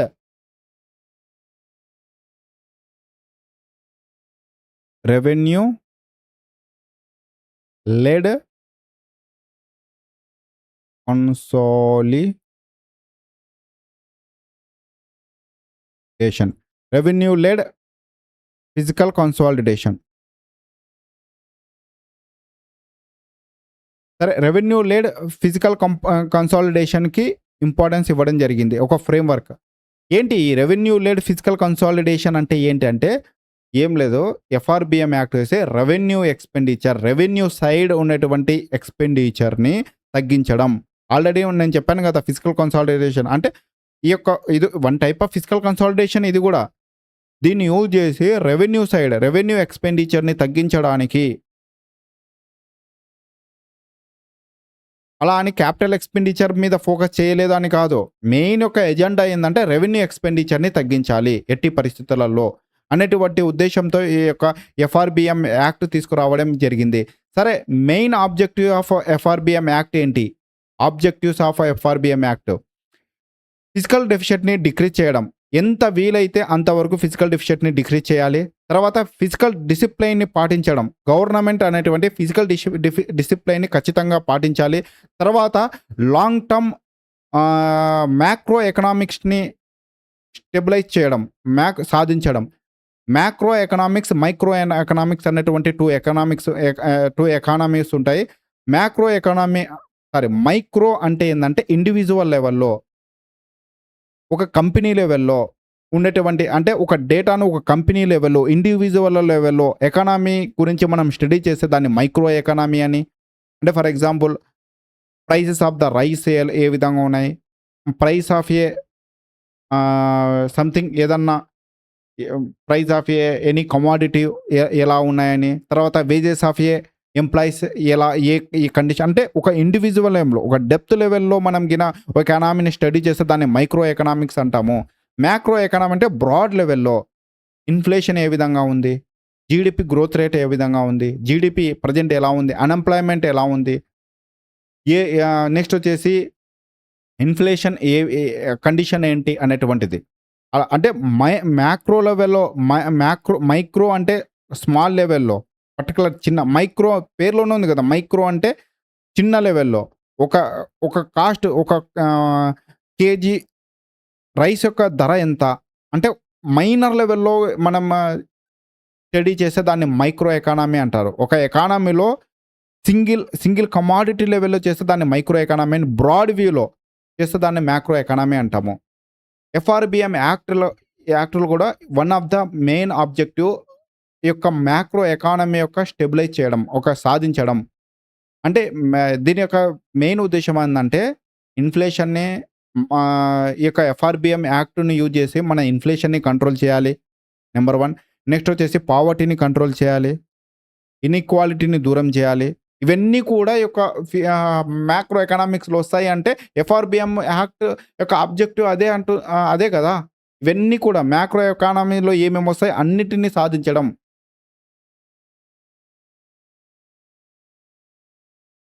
మళ్ళీ ఇంకోసారి చెప్తాను. ఫిజికల్ డెఫిషియట్‌ని తగ్గించడం, ఫిజికల్ డిసిప్లైన్‌గా ఉండే విధంగా చేయడం, లాంగ్ టర్మ్ మ్యాక్రో ఎకనామిక్స్‌ని సాధించడం. దీని యొక్క మెయిన్ ఎజెండా. సరే ఎఫ్ఆర్‌బిఎం యాక్ట్ 2003లో భాగంగా ఎలాంటి డెసిషన్స్ తీసుకున్నారు? అంటే ఫిజికల్ డెఫిషియట్ అనేటువంటిది 0.3% పర్ యానం తగ్గించుకుంటూ వెళ్ళి 2008 ఆర్ 2009 నాటికల్లా 3%కి ఫిక్స్ చేయాలి ఫిజికల్ డెఫిషియట్‌ని. దీని యొక్క మెయిన్ ఎజెండా. అంటే టార్గెట్స్ పెట్టారబ్బా! ఏం లేదు. కొన్ని టార్గెట్స్ సెట్ చేశారు ఎఫ్ఆర్‌బిఎం యాక్ట్‌లో. ఎఫ్ఆర్‌బిఎం యాక్ట్ అంటే చెప్పాను రెవెన్యూ సైడ్ ఉన్నటువంటి ఫిజికల్ డెఫిషియట్ ఏదైతే ఉంటుందో దాన్ని తగ్గించడమే దీని యొక్క మెయిన్ ఎజెండా. రెవెన్యూ ఎక్స్‌పెండిచర్‌ని ఎట్టి పరిస్థితుల్లో తగ్గించాలి. ఎందుకంటే ఆల్రెడీ డెఫిషియట్ ఫైనాన్సింగ్ దెబ్బ పడిందక్కడ. మనకు ఆల్రెడీ కూరుకెళ్ళిపోతున్నాం. లోటులో వెళ్ళిపోతున్నాం. దాని నుండి బయటపడాలి. ఎ ఒక మార్గం కావాలి అనేటువంటి ఉద్దేశ్యంతో ఈ ఎఫ్ఆర్‌బిఎం యాక్ట్ తెచ్చారు. ఎట్టి పరిస్థితుల్లో రెవెన్యూ ఎక్స్‌పెండిచర్ తగ్గించే తీరాలి అన్నటువంటి ఉద్దేశ్యంతో తీసుకురావడమే. ఇందులో భాగంగా కొన్ని టార్గెట్స్ సెట్ చేశారు. ఆ టార్గెట్ ఏంటంటే సరేరా మనం ఏం చేద్దామంటే ప్రతి సంవత్సరం 0.3% అనేటువంటిది ఒక 0.3% పర్ యానం ఫిజికల్ డెఫిషియట్‌ని తగ్గించుకుంటూ వెళ్దాం. 2003 నుండి ఇది తీసుకొస్తే తగ్గించుకుంటూ వెళ్ళి 2008, 9 నాటికి మనం యొక్క ఫిజికల్ డెఫిషియట్‌ని 3%కి ఫిక్స్ చేద్దాం అనుకున్నారు. తర్వాత రెవెన్యూ డెఫిషియట్ ఉంది. రెవెన్యూ డెఫిషిట్ అనేటువంటిది ఎవ్రీ ఇయర్ 0.5% తగ్గించుకుంటా వెళ్ళి 2008-2009 నాటికి కంప్లీట్‌గా ఎలిమినేట్ చేసేయాలి. 0% ఉండాలి అనేటువంటిది టార్గెట్ పెట్టుకున్నారు. ఈ 2 టార్గెట్ అనేది సెట్ చేసుకున్నారు. దాంతో పాటు మెయిన్ టార్గెట్ ఇది. 1, 2 మూడో పాయింట్ ఏందంటే ఇన్ కేస్ కొన్ని అన్‌ఈవెంట్ కండిషన్స్ వచ్చాయనుకో లైక్ న్యాచురల్ కెలామిటీస్ గానీ, లేటర్ వచ్చేసి ఏదన్నా అనుకోని సంఘటనలు గానీ, ఫ్లడ్స్ గానీ అలాంటి కండిషన్ అంటే ఎకనామీ ఆర్థిక మాంద్యం సంబంధించిన స్టేజ్‌లో ఉంటే కొన్ని ఎగ్జంప్షన్ గూడా ప్రొవైడ్ చేయడం జరిగింది ఈ ఎఫ్ఆర్‌బిఎం యాక్ట్‌లో. అంటే ఇప్పుడు టార్గెట్ 3% ఉంది గదా! సర్లేరా కొంచెం తగ్గి అటు ఇటు ఒక 0.5% అటు ఇటు ఉన్నా సరే పర్లేదు. అలా అలాంటి కండిషన్ ఎప్పుడు రావాలి ఇన్ కేస్ ఆర్థిక మాంద్యం వస్తేనే అని ఒక ఒక హింట్ ఇచ్చారు. ఆల్రెడీ 2008లో వచ్చేసింది. మనోళ్ళు చెప్పేసారు. ఎందుకన్నా నువ్వు ఎఫ్ఆర్‌బిఎం యాక్ట్‌లో 3%కి తగ్గించాలా అన్నావు. ఇంకా తగ్గించలేదు ఏంటిదంటే యాక్ట్‌లో థర్డ్ పాయింట్ నువ్వు చదవలేదా? అందులో ఆల్రెడీ మెన్షన్ చేసుంది గదా! ఏమని మెన్షన్ చేసింది? ఏదన్నా అనుకోని సంఘటన గాని, ఆర్థిక మాంద్యం గాని అలాంటి కండిషన్‌లో కొంచెం రిలాక్సేషన్ ఇచ్చారు. కాబట్టి ఆర్థిక మాంద్యం 2018లో వచ్చేసింది. కాబట్టి మేము అంతగా పట్టించుకోలేదు. అంటే గవర్నమెంట్ ఇది చెప్పిందని చెప్పట్లేదు. నేను చెప్తున్నాను అంతే నా వర్షన్. ఓకే. దాంతో ఇక్కడితో అయిపోయిందా అంటే కాలేదు. కాలేదు. గవర్నమెంట్ అనేటువంటి బారోయింగ్స్ గవర్నమెంట్ గూడా కొన్ని కండిషన్స్ పెట్టింది. ఏందంటే గవర్నమెంట్ నువ్వు బారోయింగ్ తీసుకో ఆర్‌బీఐ దగ్గర తప్పు లేదు. కానీ ఏ విధమైన బారోయింగ్ తీసుకోవాలంటే means ways and means advances దీన్నేమంటామంటే డబ్ల్యూఎంఏఎస్ అంటారు. వేస్ అండ్ మీన్స్ అడ్వాన్సెస్ లెవెల్‌లో దీన్నేమంటారు? వేస్ అండ్ మీన్స్ అడ్వాన్సెస్ ఈ యొక్క టైప్‌లోనే ఆర్‌బీఐ వద్ద గవర్నమెంట్ వచ్చేసి అమౌంట్ తీసుకోవాలి అనేటువంటిది కూడా ఈ యొక్క ఎఫ్ఆర్‌బిఎం యాక్ట్‌లో యాడ్ చేయడం జరిగింది. ఏంటి? వేస్ అండ్ మీన్స్ అడ్వాన్సెస్ అంటే ఏంటి? ఎందుకు ఆర్‌బీఐ ఎందుకు ఇవ్వాలి అనేటువంటి గురించి చూద్దాము. వేస్ అండ్ ఇది చాలా సార్లు అడిగిన క్వెషన్స్. అంటే గవర్నమెంట్ ఇంతకుముందు ఏం చేసిందంటే ఆర్‌బీఐ దగ్గర వెళ్లి నువ్వు కొత్తగా కరెన్సీ ప్రింట్ చేసేయి, నాకు ఇచ్చేసేయి నేను వాడుకుంటా అంటది. గవర్నమెంట్ ఆర్‌బీఐని ఏం చెప్పలేక పాపం ఇచ్చేస్తది. ఎందుకంటే అదే కదా! గవర్నమెంటే కదా! దాన్ని వాడుకొని వాడేసేస్తే దానివల్ల ఇన్‌ఫ్లేషన్ పెరిగిపోతుంది. ఎకానమీ నాశనం అవుతుంది. దీన్ని కట్టడి చేయడానికి ఆర్‌బీఐ దగ్గర నువ్వు డబ్బులు తీసుకోరా అబ్బాయి. కానీ అలాంటి నువ్వు ఇంతకు ముందు తీసుకునే విధంగా నువ్వు ప్రింట్ కరెన్సీ ఇవ్వు, నువ్వు ప్రింట్ తీసి ఇవ్వు అలాంటి కండిషన్‌లు పెట్టకు. ఈ మెథడ్‌లో తీసుకో. వేస్ అండ్ మీన్స్ అడ్వాన్స్ మెథడ్‌లో తీసుకో అంటుంది. ఏంటి అడ్వాన్స్ మెథడ్ అంటే ఆర్‌బీఐ అనేటువంటిది స్టేట్ గవర్నమెంట్ గానీ, కొన్ని ఇతర ఏజెన్సీస్ గానీ అమౌంట్ ఇస్తుంది. అదే టెంపరవరీ పీరియడ్‌కి వస్తుంది. అంటే 3 మంత్స్ పీరియడ్‌కి అమౌంట్ పే చేస్తుంది. దీని యొక్క రెపో రేట్ ఇంట్రెస్ట్ రేట్ ఎంత ఉంటుందో రెపో రేట్‌కి ఇంట్రెస్ట్ వస్తుంది. ఈ మెథడ్‌లో 3 మంత్స్‌కి మాత్రమే. 3 మంత్స్‌కి మాత్రమే ఇస్తుంది. దీన్ని ఏమంటామంటే షార్ట్ టర్మ్ లోన్ అంటారు. షార్ట్ టర్మ్ లోన్ అంటారు దీన్ని. ఈ means and ways and means అడ్వాన్స్‌ని ఏమంటామంటే one type of short term loan ఇది. ఇది మోస్ట్‌లీ స్టేట్ గవర్నమెంట్ గానీ, ఇప్పుడు సెంట్రల్ గవర్నమెంట్ గానీ ఇలానే తీసుకుంది. ఏదన్నా బడ్జెట్ మిస్ మ్యాచ్ అయిందనుకో, అప్పుడు తీసుకో తప్పులేదు. ఆర్‌బీఐ దగ్గర తీసుకో. బట్ 3 నెలలకే తీసుకో. దాన్ని షార్ట్ టర్మ్ లోన్ అంటారు. దాని పేరుని ఏమంటారంటే వేస్ అండ్ మీన్స్ అడ్వాన్స్ అంటారు అంతే. ఈ యొక్క ఇంట్రెస్ట్ రేట్ ఉంటుందంటే రెపో రేట్ ఉంటుంది. Repo rate, reverse repo rate, bank rate నేను తర్వాత చెప్తాను.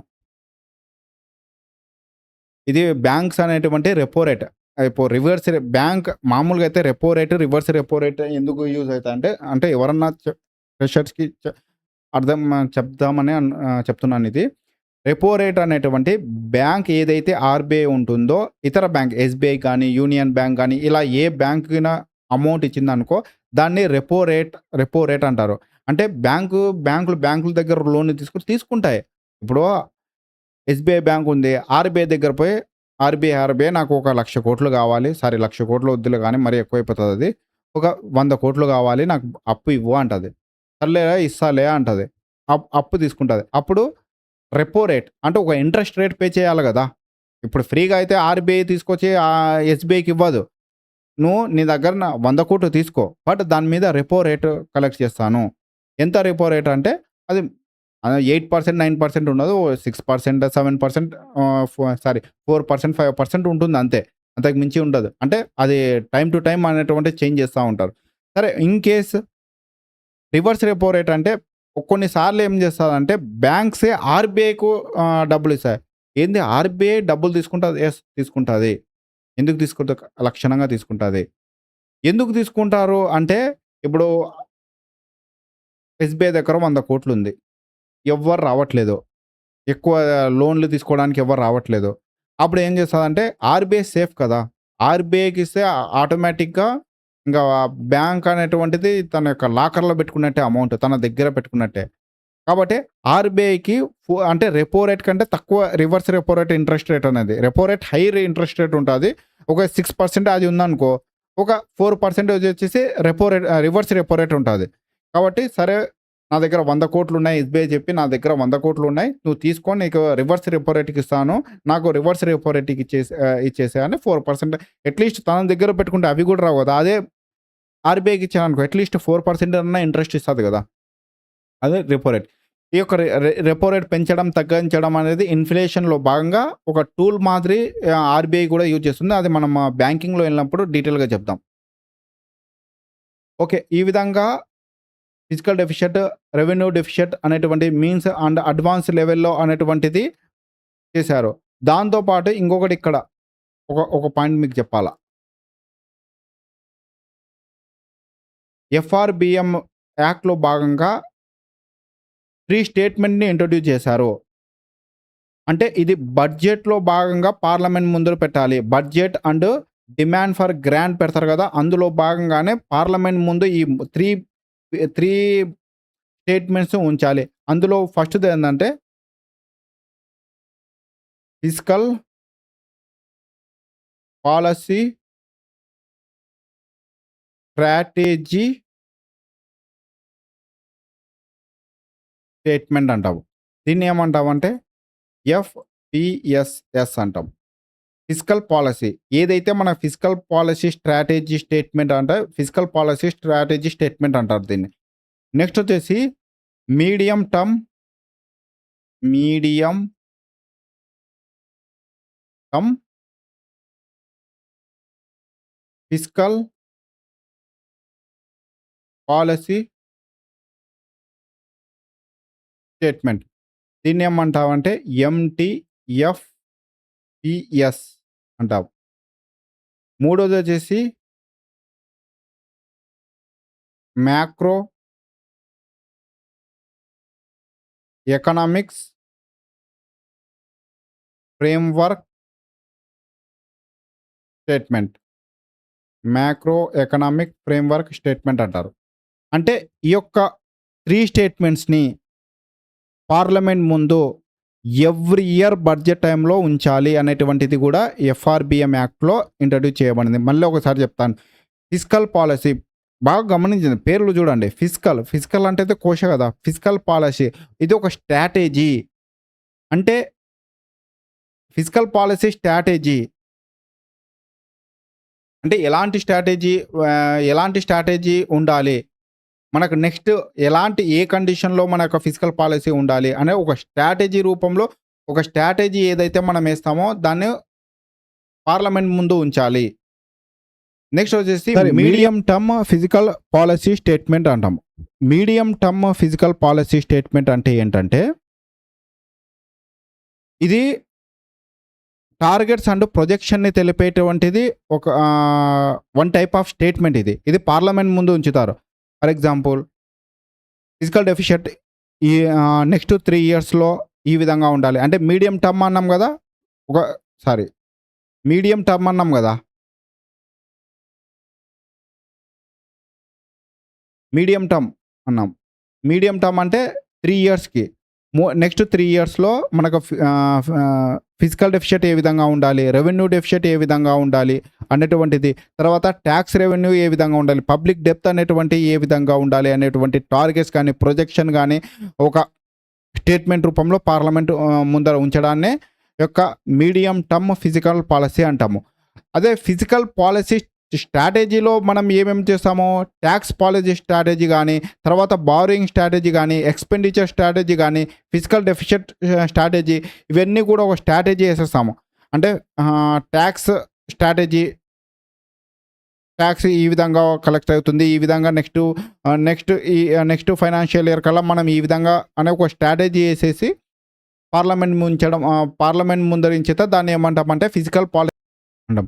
తర్వాత మ్యాక్రో ఎకనామిక్ ఫ్రేమ్‌వర్క్ స్టేట్మెంట్ అన్నాం. మ్యాక్రో ఎకనామిక్ పేరులోనే ఇందాక నేను చెప్పాను కదా! మ్యాక్రో ఎకనామిక్స్ అంటే ఏంటి? బ్రాడ్ వ్యూలో ఎకానమీలో ఇన్‌ఫ్లేషన్ గానీ, నెక్స్ట్ వచ్చేసి అన్‌ఎంప్లాయ్‌మెంట్ గానీ, తర్వాత జీడీపీ గ్రోత్ రేట్, మన ప్రొడక్షన్ వీటన్నిటి కూడా ఒక ఫ్రేమ్‌వర్క్ తయారు చేసి దాన్ని కూడా పార్లమెంట్ ముందు ఉంచాలి. ఏం లేదబ్బా! ఒకటే చెప్తాను గుర్తుపెట్టుకుంది. ఇవి స్ట్రాటజీ. ఎఫ్‌పిఎస్‌ఎస్ అంటే ఫిజికల్ పాలసీ స్ట్రాటజీ స్టేట్మెంట్ అంటే గవర్నమెంట్ ఇంట్రొడ్యూస్ చేసేటువంటి ఒక స్ట్రాటజీస్ ఇవి. అంటే మనకు ప్రిపరేషన్‌లో మనకు ఒక స్ట్రాటజీ ఉంటది. మనం ఏ విధంగా ప్రిపేర్ కావాలి? ఏ టైంలో ఏ సబ్జెక్ట్ ప్రిపేర్ కావాలి? ఈ ఈ ఒక స్ట్రాటజీ ఏసి మనం ప్రిపేర్ అవుతాం గదా! సేమ్ అదే విధంగా ఫిజికల్ పాలసీలో గూడా కొన్ని స్ట్రాటజీ వేయాలి. ఫిజికల్ డెఫిషియట్‌ని ఏ విధంగా తగ్గించాలి? రెవెన్యూ డెఫిషియట్‌ని ఏ విధంగా తగ్గించాలి? గవర్నమెంట్ యొక్క బారోయింగ్‌ని ఏ విధంగా తగ్గించాలి? ఈ యొక్క ఫిజికల్ పాలసీలో ఉన్నటువంటి ప్రతి అంశాన్ని ఒక స్ట్రాటజీ రూపంలో మేము ఇలా తగ్గించబోతున్నాము, ఇలా చెయ్యబోతున్నాము అనేటువంటి ఒక ఒక స్టేట్మెంట్‌ని తయారు చేసి పార్లమెంట్ ముందు ఉంచాల. అది నంబర్ 1. ఎందుకంటే ఎఫ్ఆర్‌బిఎం యాక్ట్‌లో చెప్పారు. ఫస్ట్ నీకు ఒక స్ట్రాటజీ లేకపోతే నువ్వు ఫిజికల్ డెఫిషియట్‌ని ఏ విధంగా తగ్గించగలవు? ఫస్ట్ నువ్వు స్ట్రాటజీ తయారు చేసి స్ట్రాటజీ ఏంటో పార్లమెంట్ ముందు ఉంచు. అప్పుడు మాత్రమే నువ్వు తగ్గించగలవు. అంతే కదా! మనం కూడా ఒక స్ట్రాటజీతో మనం చదివితేనే మనకు జాబ్ వస్తుంది. ఒక స్ట్రాటజీ లేకుండా బ్లైండ్‌గా ఎళ్ళిపోతే ఎప్పటికి సిలబస్ కంప్లీట్‌గా అవుతుంది? దాన్నేమంటారంటే ఫిజికల్ పాలసీ స్ట్రాటజీ స్టేట్మెంట్ అంటారు దాన్ని. నెక్స్ట్ వచ్చేసి medium term physical policy statement అంటాము. మీడియం అంటే లాంగ్ టర్మ్ వద్దు. మనకు ఉండేటువంటి దరిద్రాలు ఎంత మనం ఏది చూసినా లాంగ్ టర్మ్ అంటాము. 10 సంవత్సరాలకు ఇప్పుడు కూడా అంట 2045 అంట. 2000 ఏం బొంద చేస్తారు. నా బొంద చేస్తారు. ఏం చేస్తారు? ఫస్ట్ షార్ట్ టర్మ్ చూడండి.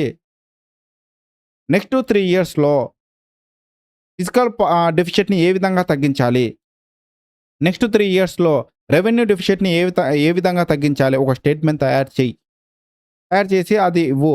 అప్పుడు నీ యొక్క ఇంటెన్షన్ ఏంటో అర్థమవుతుంది. పార్లమెంట్ అంటే రూలింగ్ గవర్నమెంట్ ఇవన్నీ పెట్టాలి బడ్జెట్‌తో పాటు. తర్వాత మైక్రో ఎకనామిక్స్ ఫ్రేమ్‌వర్క్. బ్రాడ్ వ్యూలో ఎకానమీలో అన్‌ఎంప్లాయ్‌మెంట్ ఏ విధంగా తగ్గిస్తావు? నెక్స్ట్ వచ్చేసి ఇన్‌ఫ్లేషన్ ఏ విధంగా తగ్గిస్తావు? నెక్స్ట్ జీడీపీ ప్రొడక్షన్ ఏ విధంగా పెంచుతావు? ఇవన్నీ ఒక ఫ్రేమ్‌వర్క్ తయారు చేసి పార్లమెంట్ ముందుంచు. అన్నటువంటి ఉద్దేశ్యంతో ఈ యొక్క వీటిని కూడా ఎఫ్ఆర్‌బిఎం యాక్ట్‌తో పాటు ఉంచడం జరిగింది. ఇది ఎఫ్ఆర్‌బిఎం యాక్ట్. ఎక్కడి నుండి చెప్పాను ఎఫ్ఆర్‌బిఎం యాక్ట్? అది ఎక్కడుంది? ఎఫ్ఆర్‌బిఎం యాక్ట్ అదా? ఇక్కడ ఎఫ్ఆర్‌బిఎం యాక్ట్ ఉంది. ఓకే. తీసుకున్నామా? ఇది ఉంది ఎఫ్ఆర్‌బిఎం యాక్ట్ ఇక్కడ. ఓకే. ఇక్కడితో ఎఫ్ఆర్‌బిఎం యాక్ట్ 2003 అయిపోయింది. అక్కడితో అయిపోయింది అనుకోకండి. ఇంకొకటి కూడా ఉంది ఎఫ్ఆర్‌బిఎం యాక్ట్‌లో.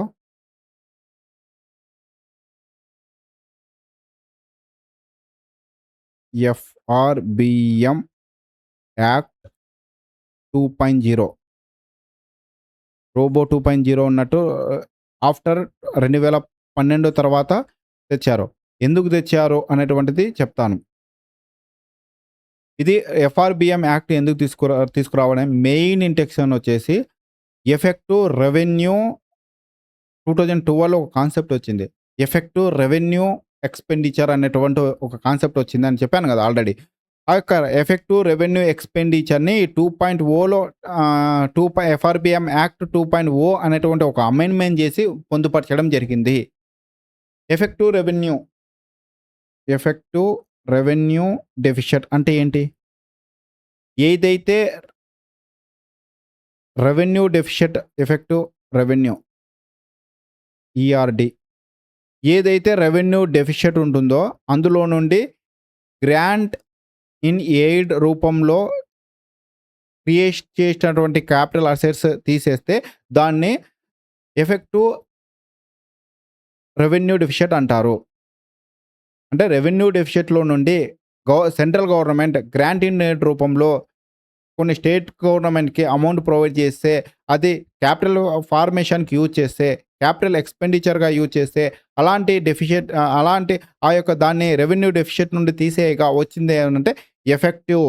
ఎఫెక్టివ్ మామూలు రెవెన్యూ డెఫిసిట్ అయితే మామూలుదే. కానీ ఇది effective revenue deficit.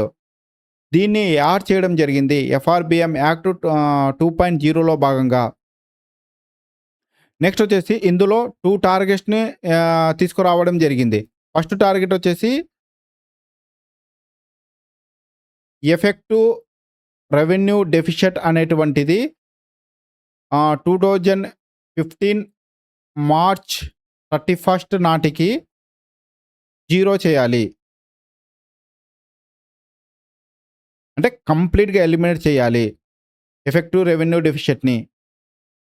Revenue deficit ఉండని పర్లేదు. కానీ ఎఫెక్టివ్ రెవెన్యూ డెఫిసిట్ ఎట్టి పరిస్థితుల్లో ఉండకూడదు. కంప్లీట్‌లీ ఎలిమినేట్ చేయాలి అనేటువంటిది ఒక టార్గెట్‌ని ఇందులో ఉంచడం జరిగింది. తర్వాత మిడ్ టర్మ్ ఎక్స్‌పెండిచర్ స్టేట్మెంట్ అనేది దాన్ని ఇంట్రొడ్యూస్ చేశారు.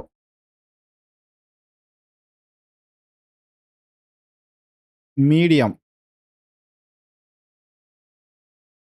Term expenditure statement. ఇది కూడా పార్లమెంట్ ముందు ఇంచాలి అనేటువంటి అంటే మీడియం టర్మ్, లాంగ్ టర్మ్ కాదు, షార్ట్ టర్మ్ కాదు. ఒక మీడియం టర్మ్ ఎక్స్‌పెండిచర్ స్టేట్మెంట్. ఇంతకుముందు మనం 3 స్టేట్మెంట్ చూసినాం కదా ఫిజికల్ పాలిసీలో. ఫిజికల్ పాలిసీ స్ట్రాటజీ ఉండాలి. Long term physical policy strategy ఉండాలి. తర్వాత మైక్రో ఎకనామిక్ ఫ్రేమ్‌వర్క్ ఉండాలి కదా! దాంతో పాటు ఎక్స్‌పెండిచర్ అనేటువంటిది 2.0లో యాడ్ చేసినారు. ఇది కూడా ఒక స్టేట్మెంటే. మిడ్ టర్మ్, మీడియం టర్మ్ అంటాం దీన్నే. మిడ్ టర్మ్ ఎక్స్‌పెండిచర్ ఏ విధంగా నెక్స్ట్ 3 ఇయర్స్‌లో మనం ఏ విధంగా ఎక్స్‌పెండిచర్‌ని తగ్గిస్తాము? ఏ విధంగా రెవెన్యూ ఎక్స్‌పెండిచర్‌ని తగ్గిస్తాము? ఏ విధంగా ఎఫెక్టివ్ రెవెన్యూ ఎక్స్‌పెండిచర్‌ని తగ్గిస్తాము?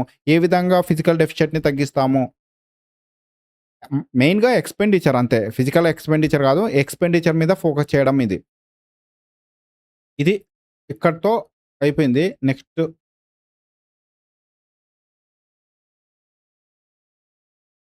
నెక్స్ట్ వచ్చేసి సింగ్. ఎన్‌కే సింగ్ అనేటువంటి ఒక కమిటీ 2016లో ఏర్పాటు చేయండి. ఎందుకు ఈ ఎన్‌కే సింగ్ అనేటువంటి ఒక కమిటీని ఎందుకు ఏర్పాటు చేశారు అంటే, ఇది ప్యూర్‌లీ ఎఫ్ఆర్‌బిఎం యాక్ట్ రివ్యూ చేయడానికే ఉద్దేశించినటువంటి కమిటీయే ఎన్‌కే సింగ్ కమిటీ. ఇది చాలా సార్లు ఎగ్జామ్‌లో అడుగుతాడు. ఇది మీరు మర్చిపోకుండా ఆన్సర్ పెట్టాలి. ఎన్‌కే సింగ్ కమిటీ ఎందుకు ఇంట్రొడ్యూస్ చేశారు అంటే, ఎఫ్ఆర్‌బిఎం యాక్ట్ ఏదైతే ఉంటుందో దాన్ని రివ్యూ చేయడానికే ఈ యొక్క ఎన్‌కే సింగ్ కమిటీని ఇంట్రొడ్యూస్ చేశారు. సరే, ఎన్‌కే సింగ్ కమిటీ ఏం సజెషన్స్ ఇచ్చింది? రికమెండేషన్ కాదు, ఫస్ట్ సజెషన్ చూస్తాం. రూల్డ్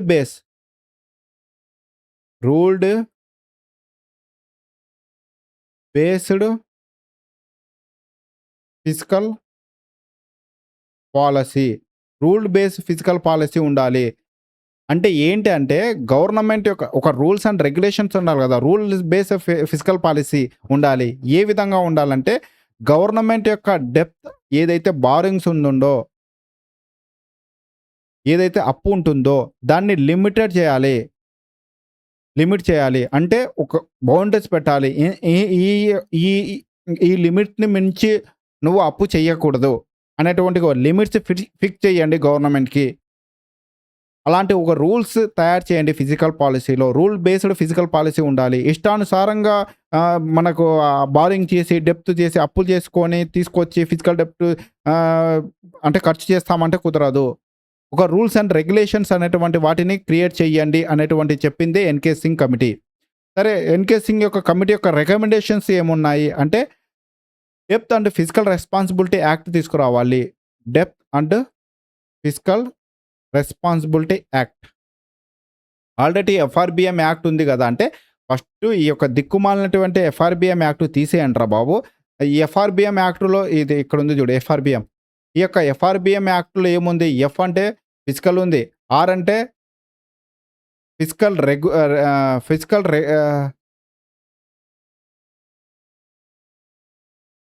ఎఫ్ఆర్‌బిఎం యాక్ట్‌లో ఏముంది? ఎఫ్ అంటే ఫిజికల్. ఆర్ అంటే responsibility and budget management act అని ఉంది. ఫస్ట్ దీన్ని తీసేసి ఏమనేది depth and physical regulation act అనేటువంటిది పెట్టాలి. సరే. Depth and physical responsibility act అనేది పెట్టాలి. దీన్ని తీసేసి చెప్తాను గుర్తుపెట్టుకోండి. Depth and physical responsibility act అనేటువంటిది తీసుకోవాలి. ఒక రెస్పాన్సిబిలిటీ ఉండాలి. ఏ ప్లేస్‌లో? ఎఫ్ఆర్‌బిఎం యాక్ట్ ప్లేస్‌లో అనేటువంటి చెప్పినట్టు కమిటీ ఏందంటే ఎన్‌కే సింహ కమిటీ. నెక్స్ట్ వచ్చేసి రెండోదొచ్చేసి డెప్త్ అనేటువంటిది డీఈబీటీ డెప్త్ అనేది ఒక న్యూ పారామీటర్‌గా తీసుకోవాలి. ఫస్ట్ ఇప్పుడు ఎకానమీకి ఒక పారామీటర్ ఏదన్నా ఉంది అంటే అది ఒక అప్పు గవర్నమెంట్ యొక్క డెప్త్ అనేటువంటిది తీసుకోవాలి.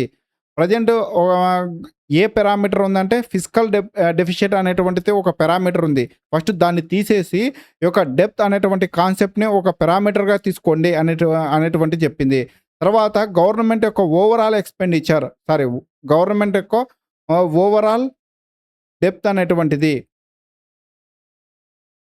60% మించకూడదని చెప్పింది. 60%కి మించి గవర్నమెంట్ యొక్క ఓవరాల్ డెప్త్ ఉండకూడదు అప్పు. అంటే ఓవరాల్ డెప్త్ అంటే ఏంది? స్టేట్ అండ్ సెంట్రల్ గవర్నమెంట్ రెండిటి కలిపి 60%. ఇందులో 40% వచ్చేసి స్టేట్‌కి, 20% వచ్చేసి సెంట్రల్ థ్రెషోల్డ్ పెట్టడం జరిగింది. థ్రెషోల్డ్ అంటే లిమిటేషన్ అని అర్థం. 40% థ్రెషోల్డ్ వచ్చేసి సెంట్రల్ గవర్నమెంట్‌కి, 20% థ్రెషోల్డ్ వచ్చేసి స్టేట్ గవర్నమెంట్‌కి పెట్టడం జరిగింది.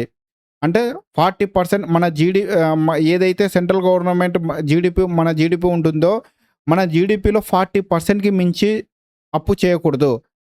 ప్రతి స్టేట్ కూడా తన జీడీపీలో 20%కి మించి అప్పు చేయరాదు. గతంలో ఇది ఎలా ఉండేదంటే ఇది 49% ఉండేది. 49 సంథింగ్ పర్సెంట్, ఇది 21% ఉండేది. ఓవరాల్‌గా 70% ఉండేది గతంలో.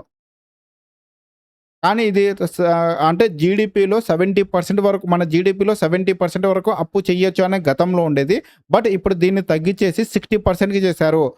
ఫర్ ఎగ్జాంపుల్ మన 4,00,000 4,00,000 క్రోర్స్ అనేటువంటిది మన జీడీపీ మామూలుగా అయితే. నామినల్ జీడీపీ చెప్తాం. అంటే 396 సంథింగ్ అంటాం. మనం రౌండ్ ఫిగర్‌గా 4,00,000 అనుకోవచ్చు. అందులో 40% మాత్రమే గవర్నమెంట్ అంటే ఓవరాల్ డెప్త్. మళ్ళా నేను ఫిజికల్ డెఫిషిట్ అనట్లేదు. మళ్ళా కన్‌ఫ్యూజ్ కాకూడదు.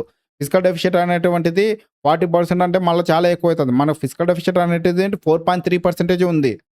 కాబట్టి 40% వరకు మన జీడీపీ ఏదైతే ఉందో దాంట్లో 40% వరకు లిమిటేషన్ ఉంటుంది సెంట్రల్ గవర్నమెంట్. స్టేట్ గవర్నమెంట్‌కి 20% ఉంటుంది అనేటువంటి చెప్పిన కమిటీ ఏందంటే ఎన్‌కే సింహ్ కమిటీ. దాని తర్వాత ఫిజికల్ డెఫిషిట్ అనేటువంటిది 2.5కి తగ్గించాలి. ఎప్పటికి? 2022, 23 అదే రెవెన్యూ డెఫిషిట్ అనేటువంటిది 0.25కి అంటే ఎవ్రీ ఇయర్ 0.25 తగ్గిస్తూ 2022, 23 నాటికి 0.8కి ఫిక్స్ చేయాలి రెవెన్యూ డెఫిషిట్ అనేది. మరి పాయింట్‌లలో పెట్టినాడు. ఇది గుర్తుపెట్టుకోవాలంటే గుర్తుపెట్టుకోవాల్సిందే తప్పదు అడిగితే. ఫిజికల్ డెఫిషిట్ అనేటువంటిది 2.5కి తగ్గించాలి. అదే రెవెన్యూ డెఫిషిట్ అనేటువంటిది 2.8కి తగ్గించాలి. ఎప్పటికి అంటే 2022, 2023 నాటికి. ఇది గుర్తుపెట్టుకో. ఇది ఎన్‌కే సింగ్ కమిటీ యొక్క రికమెండేషన్స్. ఇదొచ్చేసి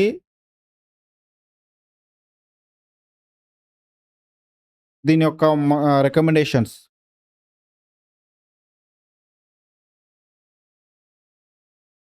ఎన్‌కే సింగ్ యొక్క రికమెండేషన్స్. లాస్ట్ ఒక్క పాయింట్ మర్చిపోయాను. ఇది గూడా ఉంది.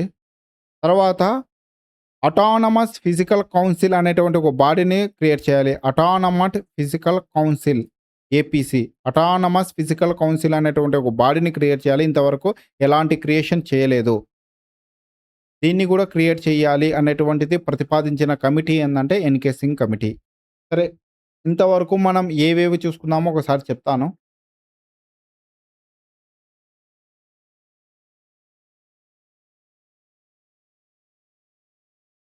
ఇక్కడుందో అది. సరే, ఇప్పటికి మనము డెఫిషిట్ ఫైనాన్సింగ్ అంటే ఏంటో చెప్పాము. దాని యొక్క ఆబ్జెక్టివ్స్ కూడా చెప్పాను. దాని తర్వాత ఫిజికల్ కన్సాలిడేషన్ గురించి కూడా చెప్పాను.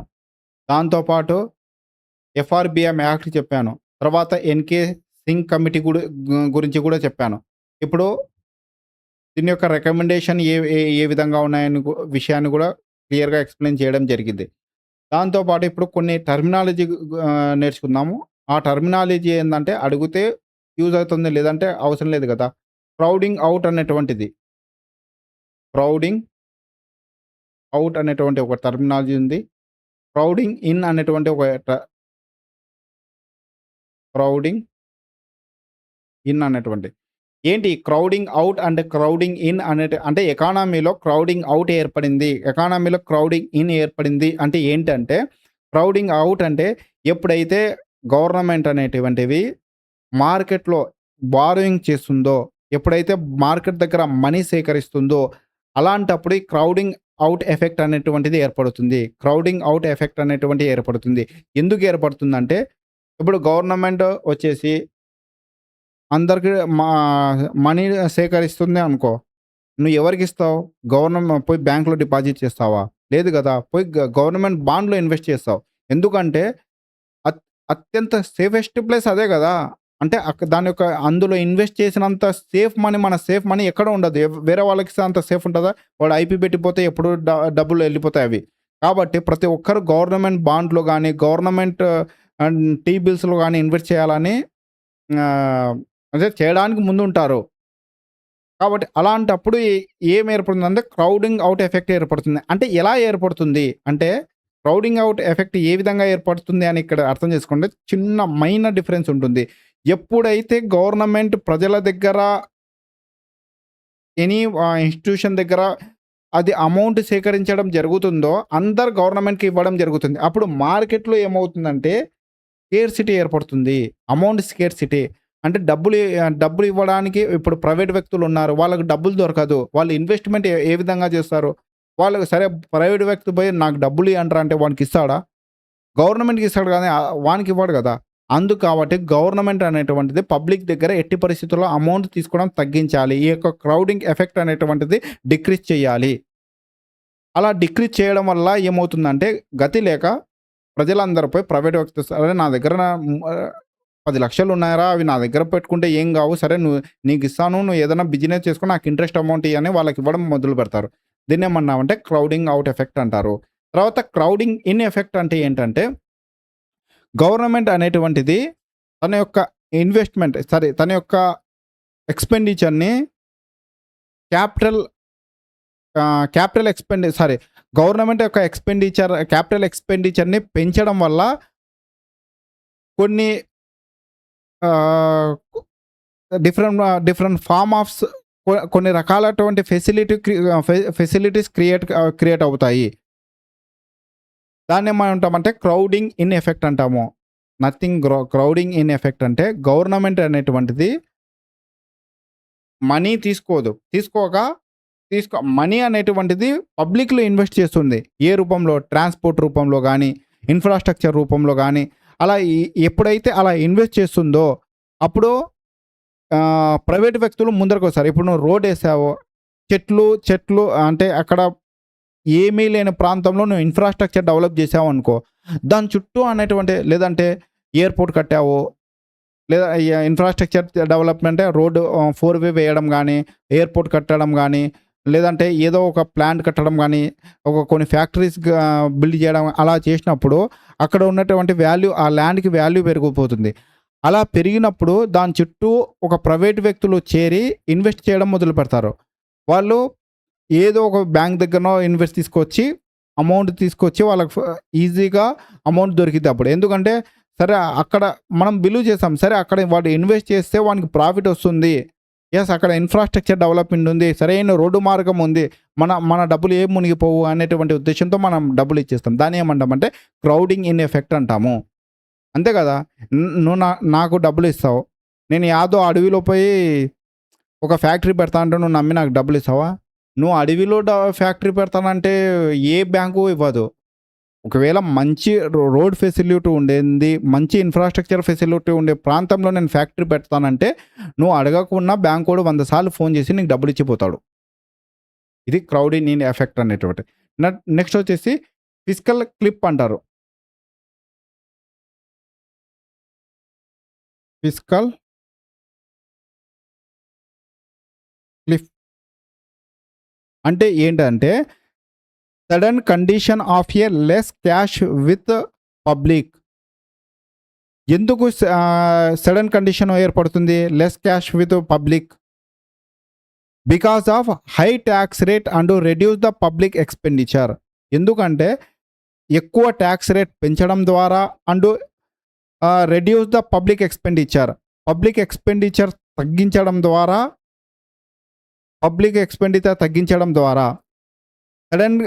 సడన్గా ఒక పబ్లిక్ దగ్గర క్యాష్ అనేటువంటిది కనుమరుగైపోతే దాన్ని ఏమంటామంటే ఫిస్కల్ క్లిఫ్ అంటారు. ఫిస్కల్ క్లిఫ్ అంటే ఏం లేదు, గవర్నమెంట్ ట్యాక్స్ పెంచేస్తుంది. ఎక్కువ ట్యాక్స్ పెంచేయడం వల్ల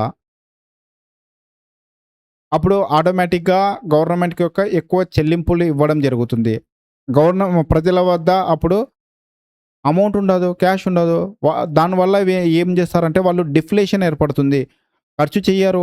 ఇన్ఫ్లేషన్ పోగా డిఫ్లేషన్. కొనండ్రా బాబు అంటే మా దగ్గర డబ్బులు లేదు రూపాయి అంటారు వాళ్ళు.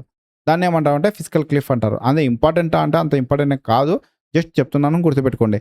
నెక్స్ట్ వచ్చి ఫిస్కల్ డ్రాగ్ అంటారు. ఫిస్కల్ డ్రాగ్ అంటే కూరుకుపోవడం కదా. In inflation or income generation అంటే ఏదైనా ఒక ఇన్ఫ్లేషన్ కండిషన్లో కానీ లేదంటే ప్రజల దగ్గర ఇన్కమ్ పెరిగినప్పుడు కానీ అప్పుడు వాళ్ళు ఆటోమేటిక్గా హయ్యర్ ట్యాక్స్ జోన్లోకి వెళ్ళిపోతారు, బాస్కెట్లోకి వెళ్ళిపోతారు. అంటే ఇక్కడ మనం గుర్తుపెట్టుకోవాలంటే ఫిజికల్ డ్రాగ్ ఎకానమీలో ఫిజికల్ డ్రాగ్ ఏర్పడింది అని మనం చెప్పాలి అనుకుంటే ఆ ఎకానమీలో ఇన్ఫ్లేషన్ వల్ల లేదంటే ప్రజల దగ్గర ఇన్కమ్ పెరగడం వల్ల వాళ్ళు గవర్నమెంట్ ట్యాక్స్ పెంచదు, కానీ వీళ్ళు ఎక్కువ ట్యాక్స్ బాక్స్లోకి వెళ్ళిపోతారు వీళ్ళు. దానివల్ల గవర్నమెంట్ యొక్క ట్యాక్స్ రెవెన్యూ పెరుగుతుంది. అర్థం కాలేదు కదా, మళ్ళీ చెప్తాను. ఫిజికల్ డ్రాగ్ అంటే ఇప్పుడు ఇన్ఫ్లేషన్ పెరిగింది అబ్బా, ఇన్ఫ్లేషన్ పెరిగితే ఏమవుతుంది? ధరలు పెరుగుతాయి. ఇన్ఫ్లేషన్ పెరిగితే హై ట్యాక్స్ బాస్కెట్లోకి ఎలా పోతామా అనేటువంటిదే కదా మీ డౌట్. సరే, ఇక్కడ ఇది క్లియర్ చేస్తాను. ఇప్పుడు మనం ఏదన్నా ఎలక్ట్రానిక్ గూడ్స్ తీసుకున్నాం. ఆ ఎలక్ట్రానిక్ గూడ్స్ యొక్క వాల్యూ ₹1,00,000 అనుకో. దాని యొక్క ట్యాక్స్ వచ్చేసి గతంలో 12% అనుకో. అంటే గవర్నమెంట్ ఏం చెప్పిందంటే 12% ఏదైనా ఒక ఎలక్ట్రానిక్ గూడ్స్ అంటే చెప్తున్నాను, ఎలక్ట్రానిక్ ఐటమ్ మీరు ₹1,00,000 బిలో ఉంటే ఆ ఐటము మీరు 12% ట్యాక్స్ కడితే సరిపోతుంది అని చెప్పింది. కానీ ఇన్ఫ్లేషన్ కారణంగా ధరలు పెరుగుతాయి కదా ఆటోమేటిక్గా. ₹1,00,000 ఉన్నటువంటి ఒక ఐటమ్ కాస్త 1,10,000 అయిందనుకో. అప్పుడు ఆటోమేటిక్గా ₹1,00,000 దాటిపోయింది. అప్పుడు 18% ట్యాక్స్ స్లాబ్లోకి వెళ్ళిపోతుంది. అంటే అక్కడ గవర్నమెంట్ ట్యాక్స్ స్లాబ్ పెంచలేదు, అది ఇన్ఫ్లేషన్ వల్ల ఆటోమేటిక్గా షిఫ్ట్ అయిపోయింది అక్కడికి. దీనివల్ల గవర్నమెంట్కి రెవెన్యూ పెరుగుతుంది. దీన్ని ఏమంటారు? ఫిజికల్ డ్రాగ్ అంటారు. సేమ్ ఇన్కమ్ కూడా అంతే. ఇన్కమ్ గ్రోత్ అయింది, ఇన్కమ్ పెరిగిపోయింది ప్రజలది. అప్పుడు ఏం చేస్తారు వాళ్ళు? ఇంతకుముందు 10% ఇన్కమ్ ట్యాక్స్ కట్టేవాళ్ళు ఇప్పుడు 14% కడతారు. లేదంటే దానికంటే 12% కట్టేస్తారు. 8% కట్టేవాళ్ళు 12% కడతారు. అలా అంటే దీన్ని ఏమంటామంటే ఈ కండిషన్ ఏమన్నామంటే ఫిజికల్ డ్రాగ్ అంటారు. అర్థమైంది అనుకుంటాను. క్రౌడింగ్ అవుట్ అంటే అర్థమైందా? క్రౌడింగ్ ఇన్ అంటే ఫిజికల్ క్లిఫ్ అంటే ఫిజికల్ డ్రాగ్ అంటే. తర్వాత ఆఫ్ బడ్జెట్ లయబిలిటీస్ అంటాం. Of budget liabilities.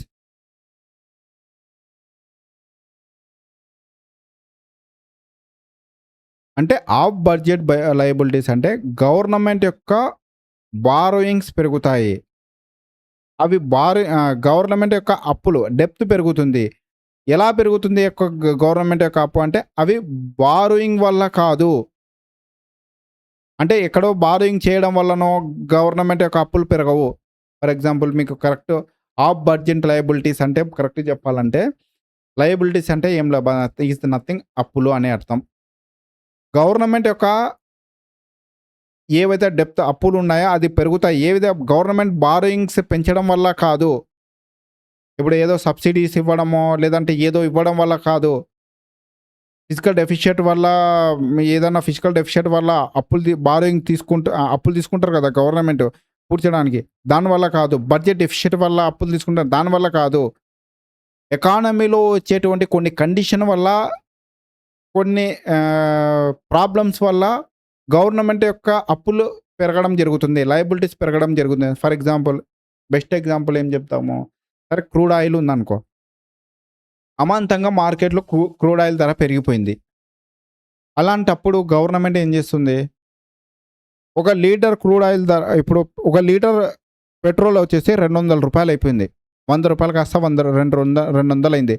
అప్పుడు గవర్నమెంట్ 200 అయిందిలే, ప్రజల దగ్గర 200 కలెక్ట్ చెయ్యండి అనేటువంటి వదిలేసిందనుకో. ఏముంది?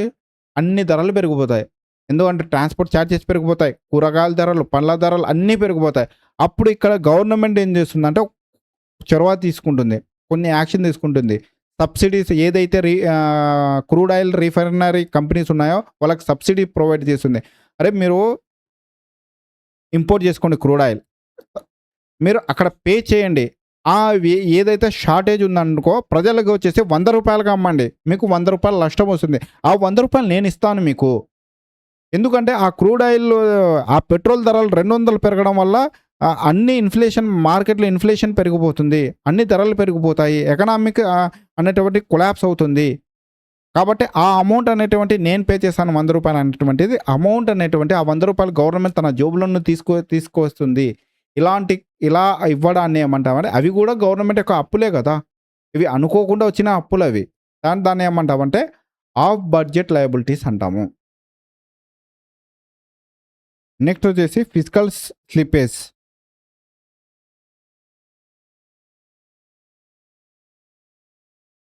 ఫిజికల్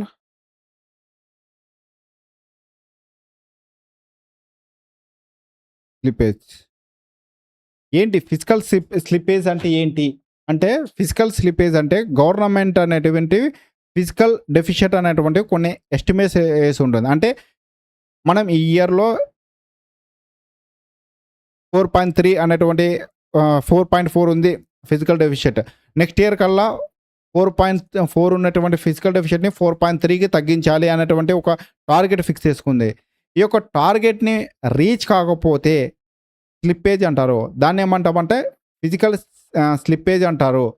అంటే ఏదైతే మనం అనుకున్న స్టేజ్‌కి చేరలేకపోతే దాన్ని ఫిజికల్ స్లిప్పేజ్ అంటాము.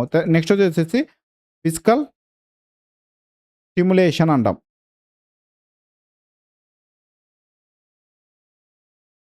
ఫిజికల్ స్టిమ్యులేషన్ అంటే ఏందంటే గవర్నమెంట్ ఏజెన్సీస్ అంటే లైక్ ఆర్‌బీఐ గానీ ఎకానమీని స్టిమ్యులేట్ చేయడం. ఎకానమీని ఏ విధంగా స్టిమ్యులేట్ చేస్తుంది? ఇంట్రెస్ట్ పేమెంట్‌ని తగ్గించడం వల్ల మనీ సప్లై పెంచి స్టిమ్యులేట్ చేయడం గానీ, నెక్స్ట్ వచ్చేసి గవర్నమెంట్ యొక్క స్పెండింగ్స్ పెంచి స్టిమ్యులేట్ చేయడం కానీ, తర్వాత కొన్ని సబ్సిడీస్ ప్రొవైడ్ చేసి మనీ సప్లై పెంచడం, ఇలాంటివి ఏదైనా తీసుకొచ్చి ఎకానమీని స్టిమ్యులేట్ చేసే స్టిమ్యులేట్ అంటే ఏమంటే తెలుగులో ఒక వర్డ్ ఉంది కదా! సంథింగ్ ఏదో అంటారు. సరే గుర్తు రావట్లేదు. సరే దీన్ని ఏమంటారంటే ఫిజికల్ స్టిమ్యులేట్ అంటారు. సరే ఇక్కడికి crowding out, crowding in, physical cliff, physical drag, అంటే చెప్పాను. తర్వాత of budget liabilities, physical slippage, physical stimulation అనేటువంటివి ఇవి పెద్ద ఇంపార్టెంట్ కాదు. ఈ 2 కొంచెం ఇంపార్టెంట్. ఇవి 2 చూసుకోండి. క్రౌడింగ్, ఔట్ క్రౌడింగ్ ఇన్ అనేటువంటిది ఇంపార్టెంట్. ఈ యొక్క బోర్డ్ ఏందో నాకే అర్థం కాదు. సరే, ఇక్కడితో అయిపోయింది. సరే ఫ్రెండ్స్, రేపు బడ్జెట్ గురించి డీటెయిల్‌గా రేపు చెప్పుకుందాము. Okay. Thanks. Bye. Good night.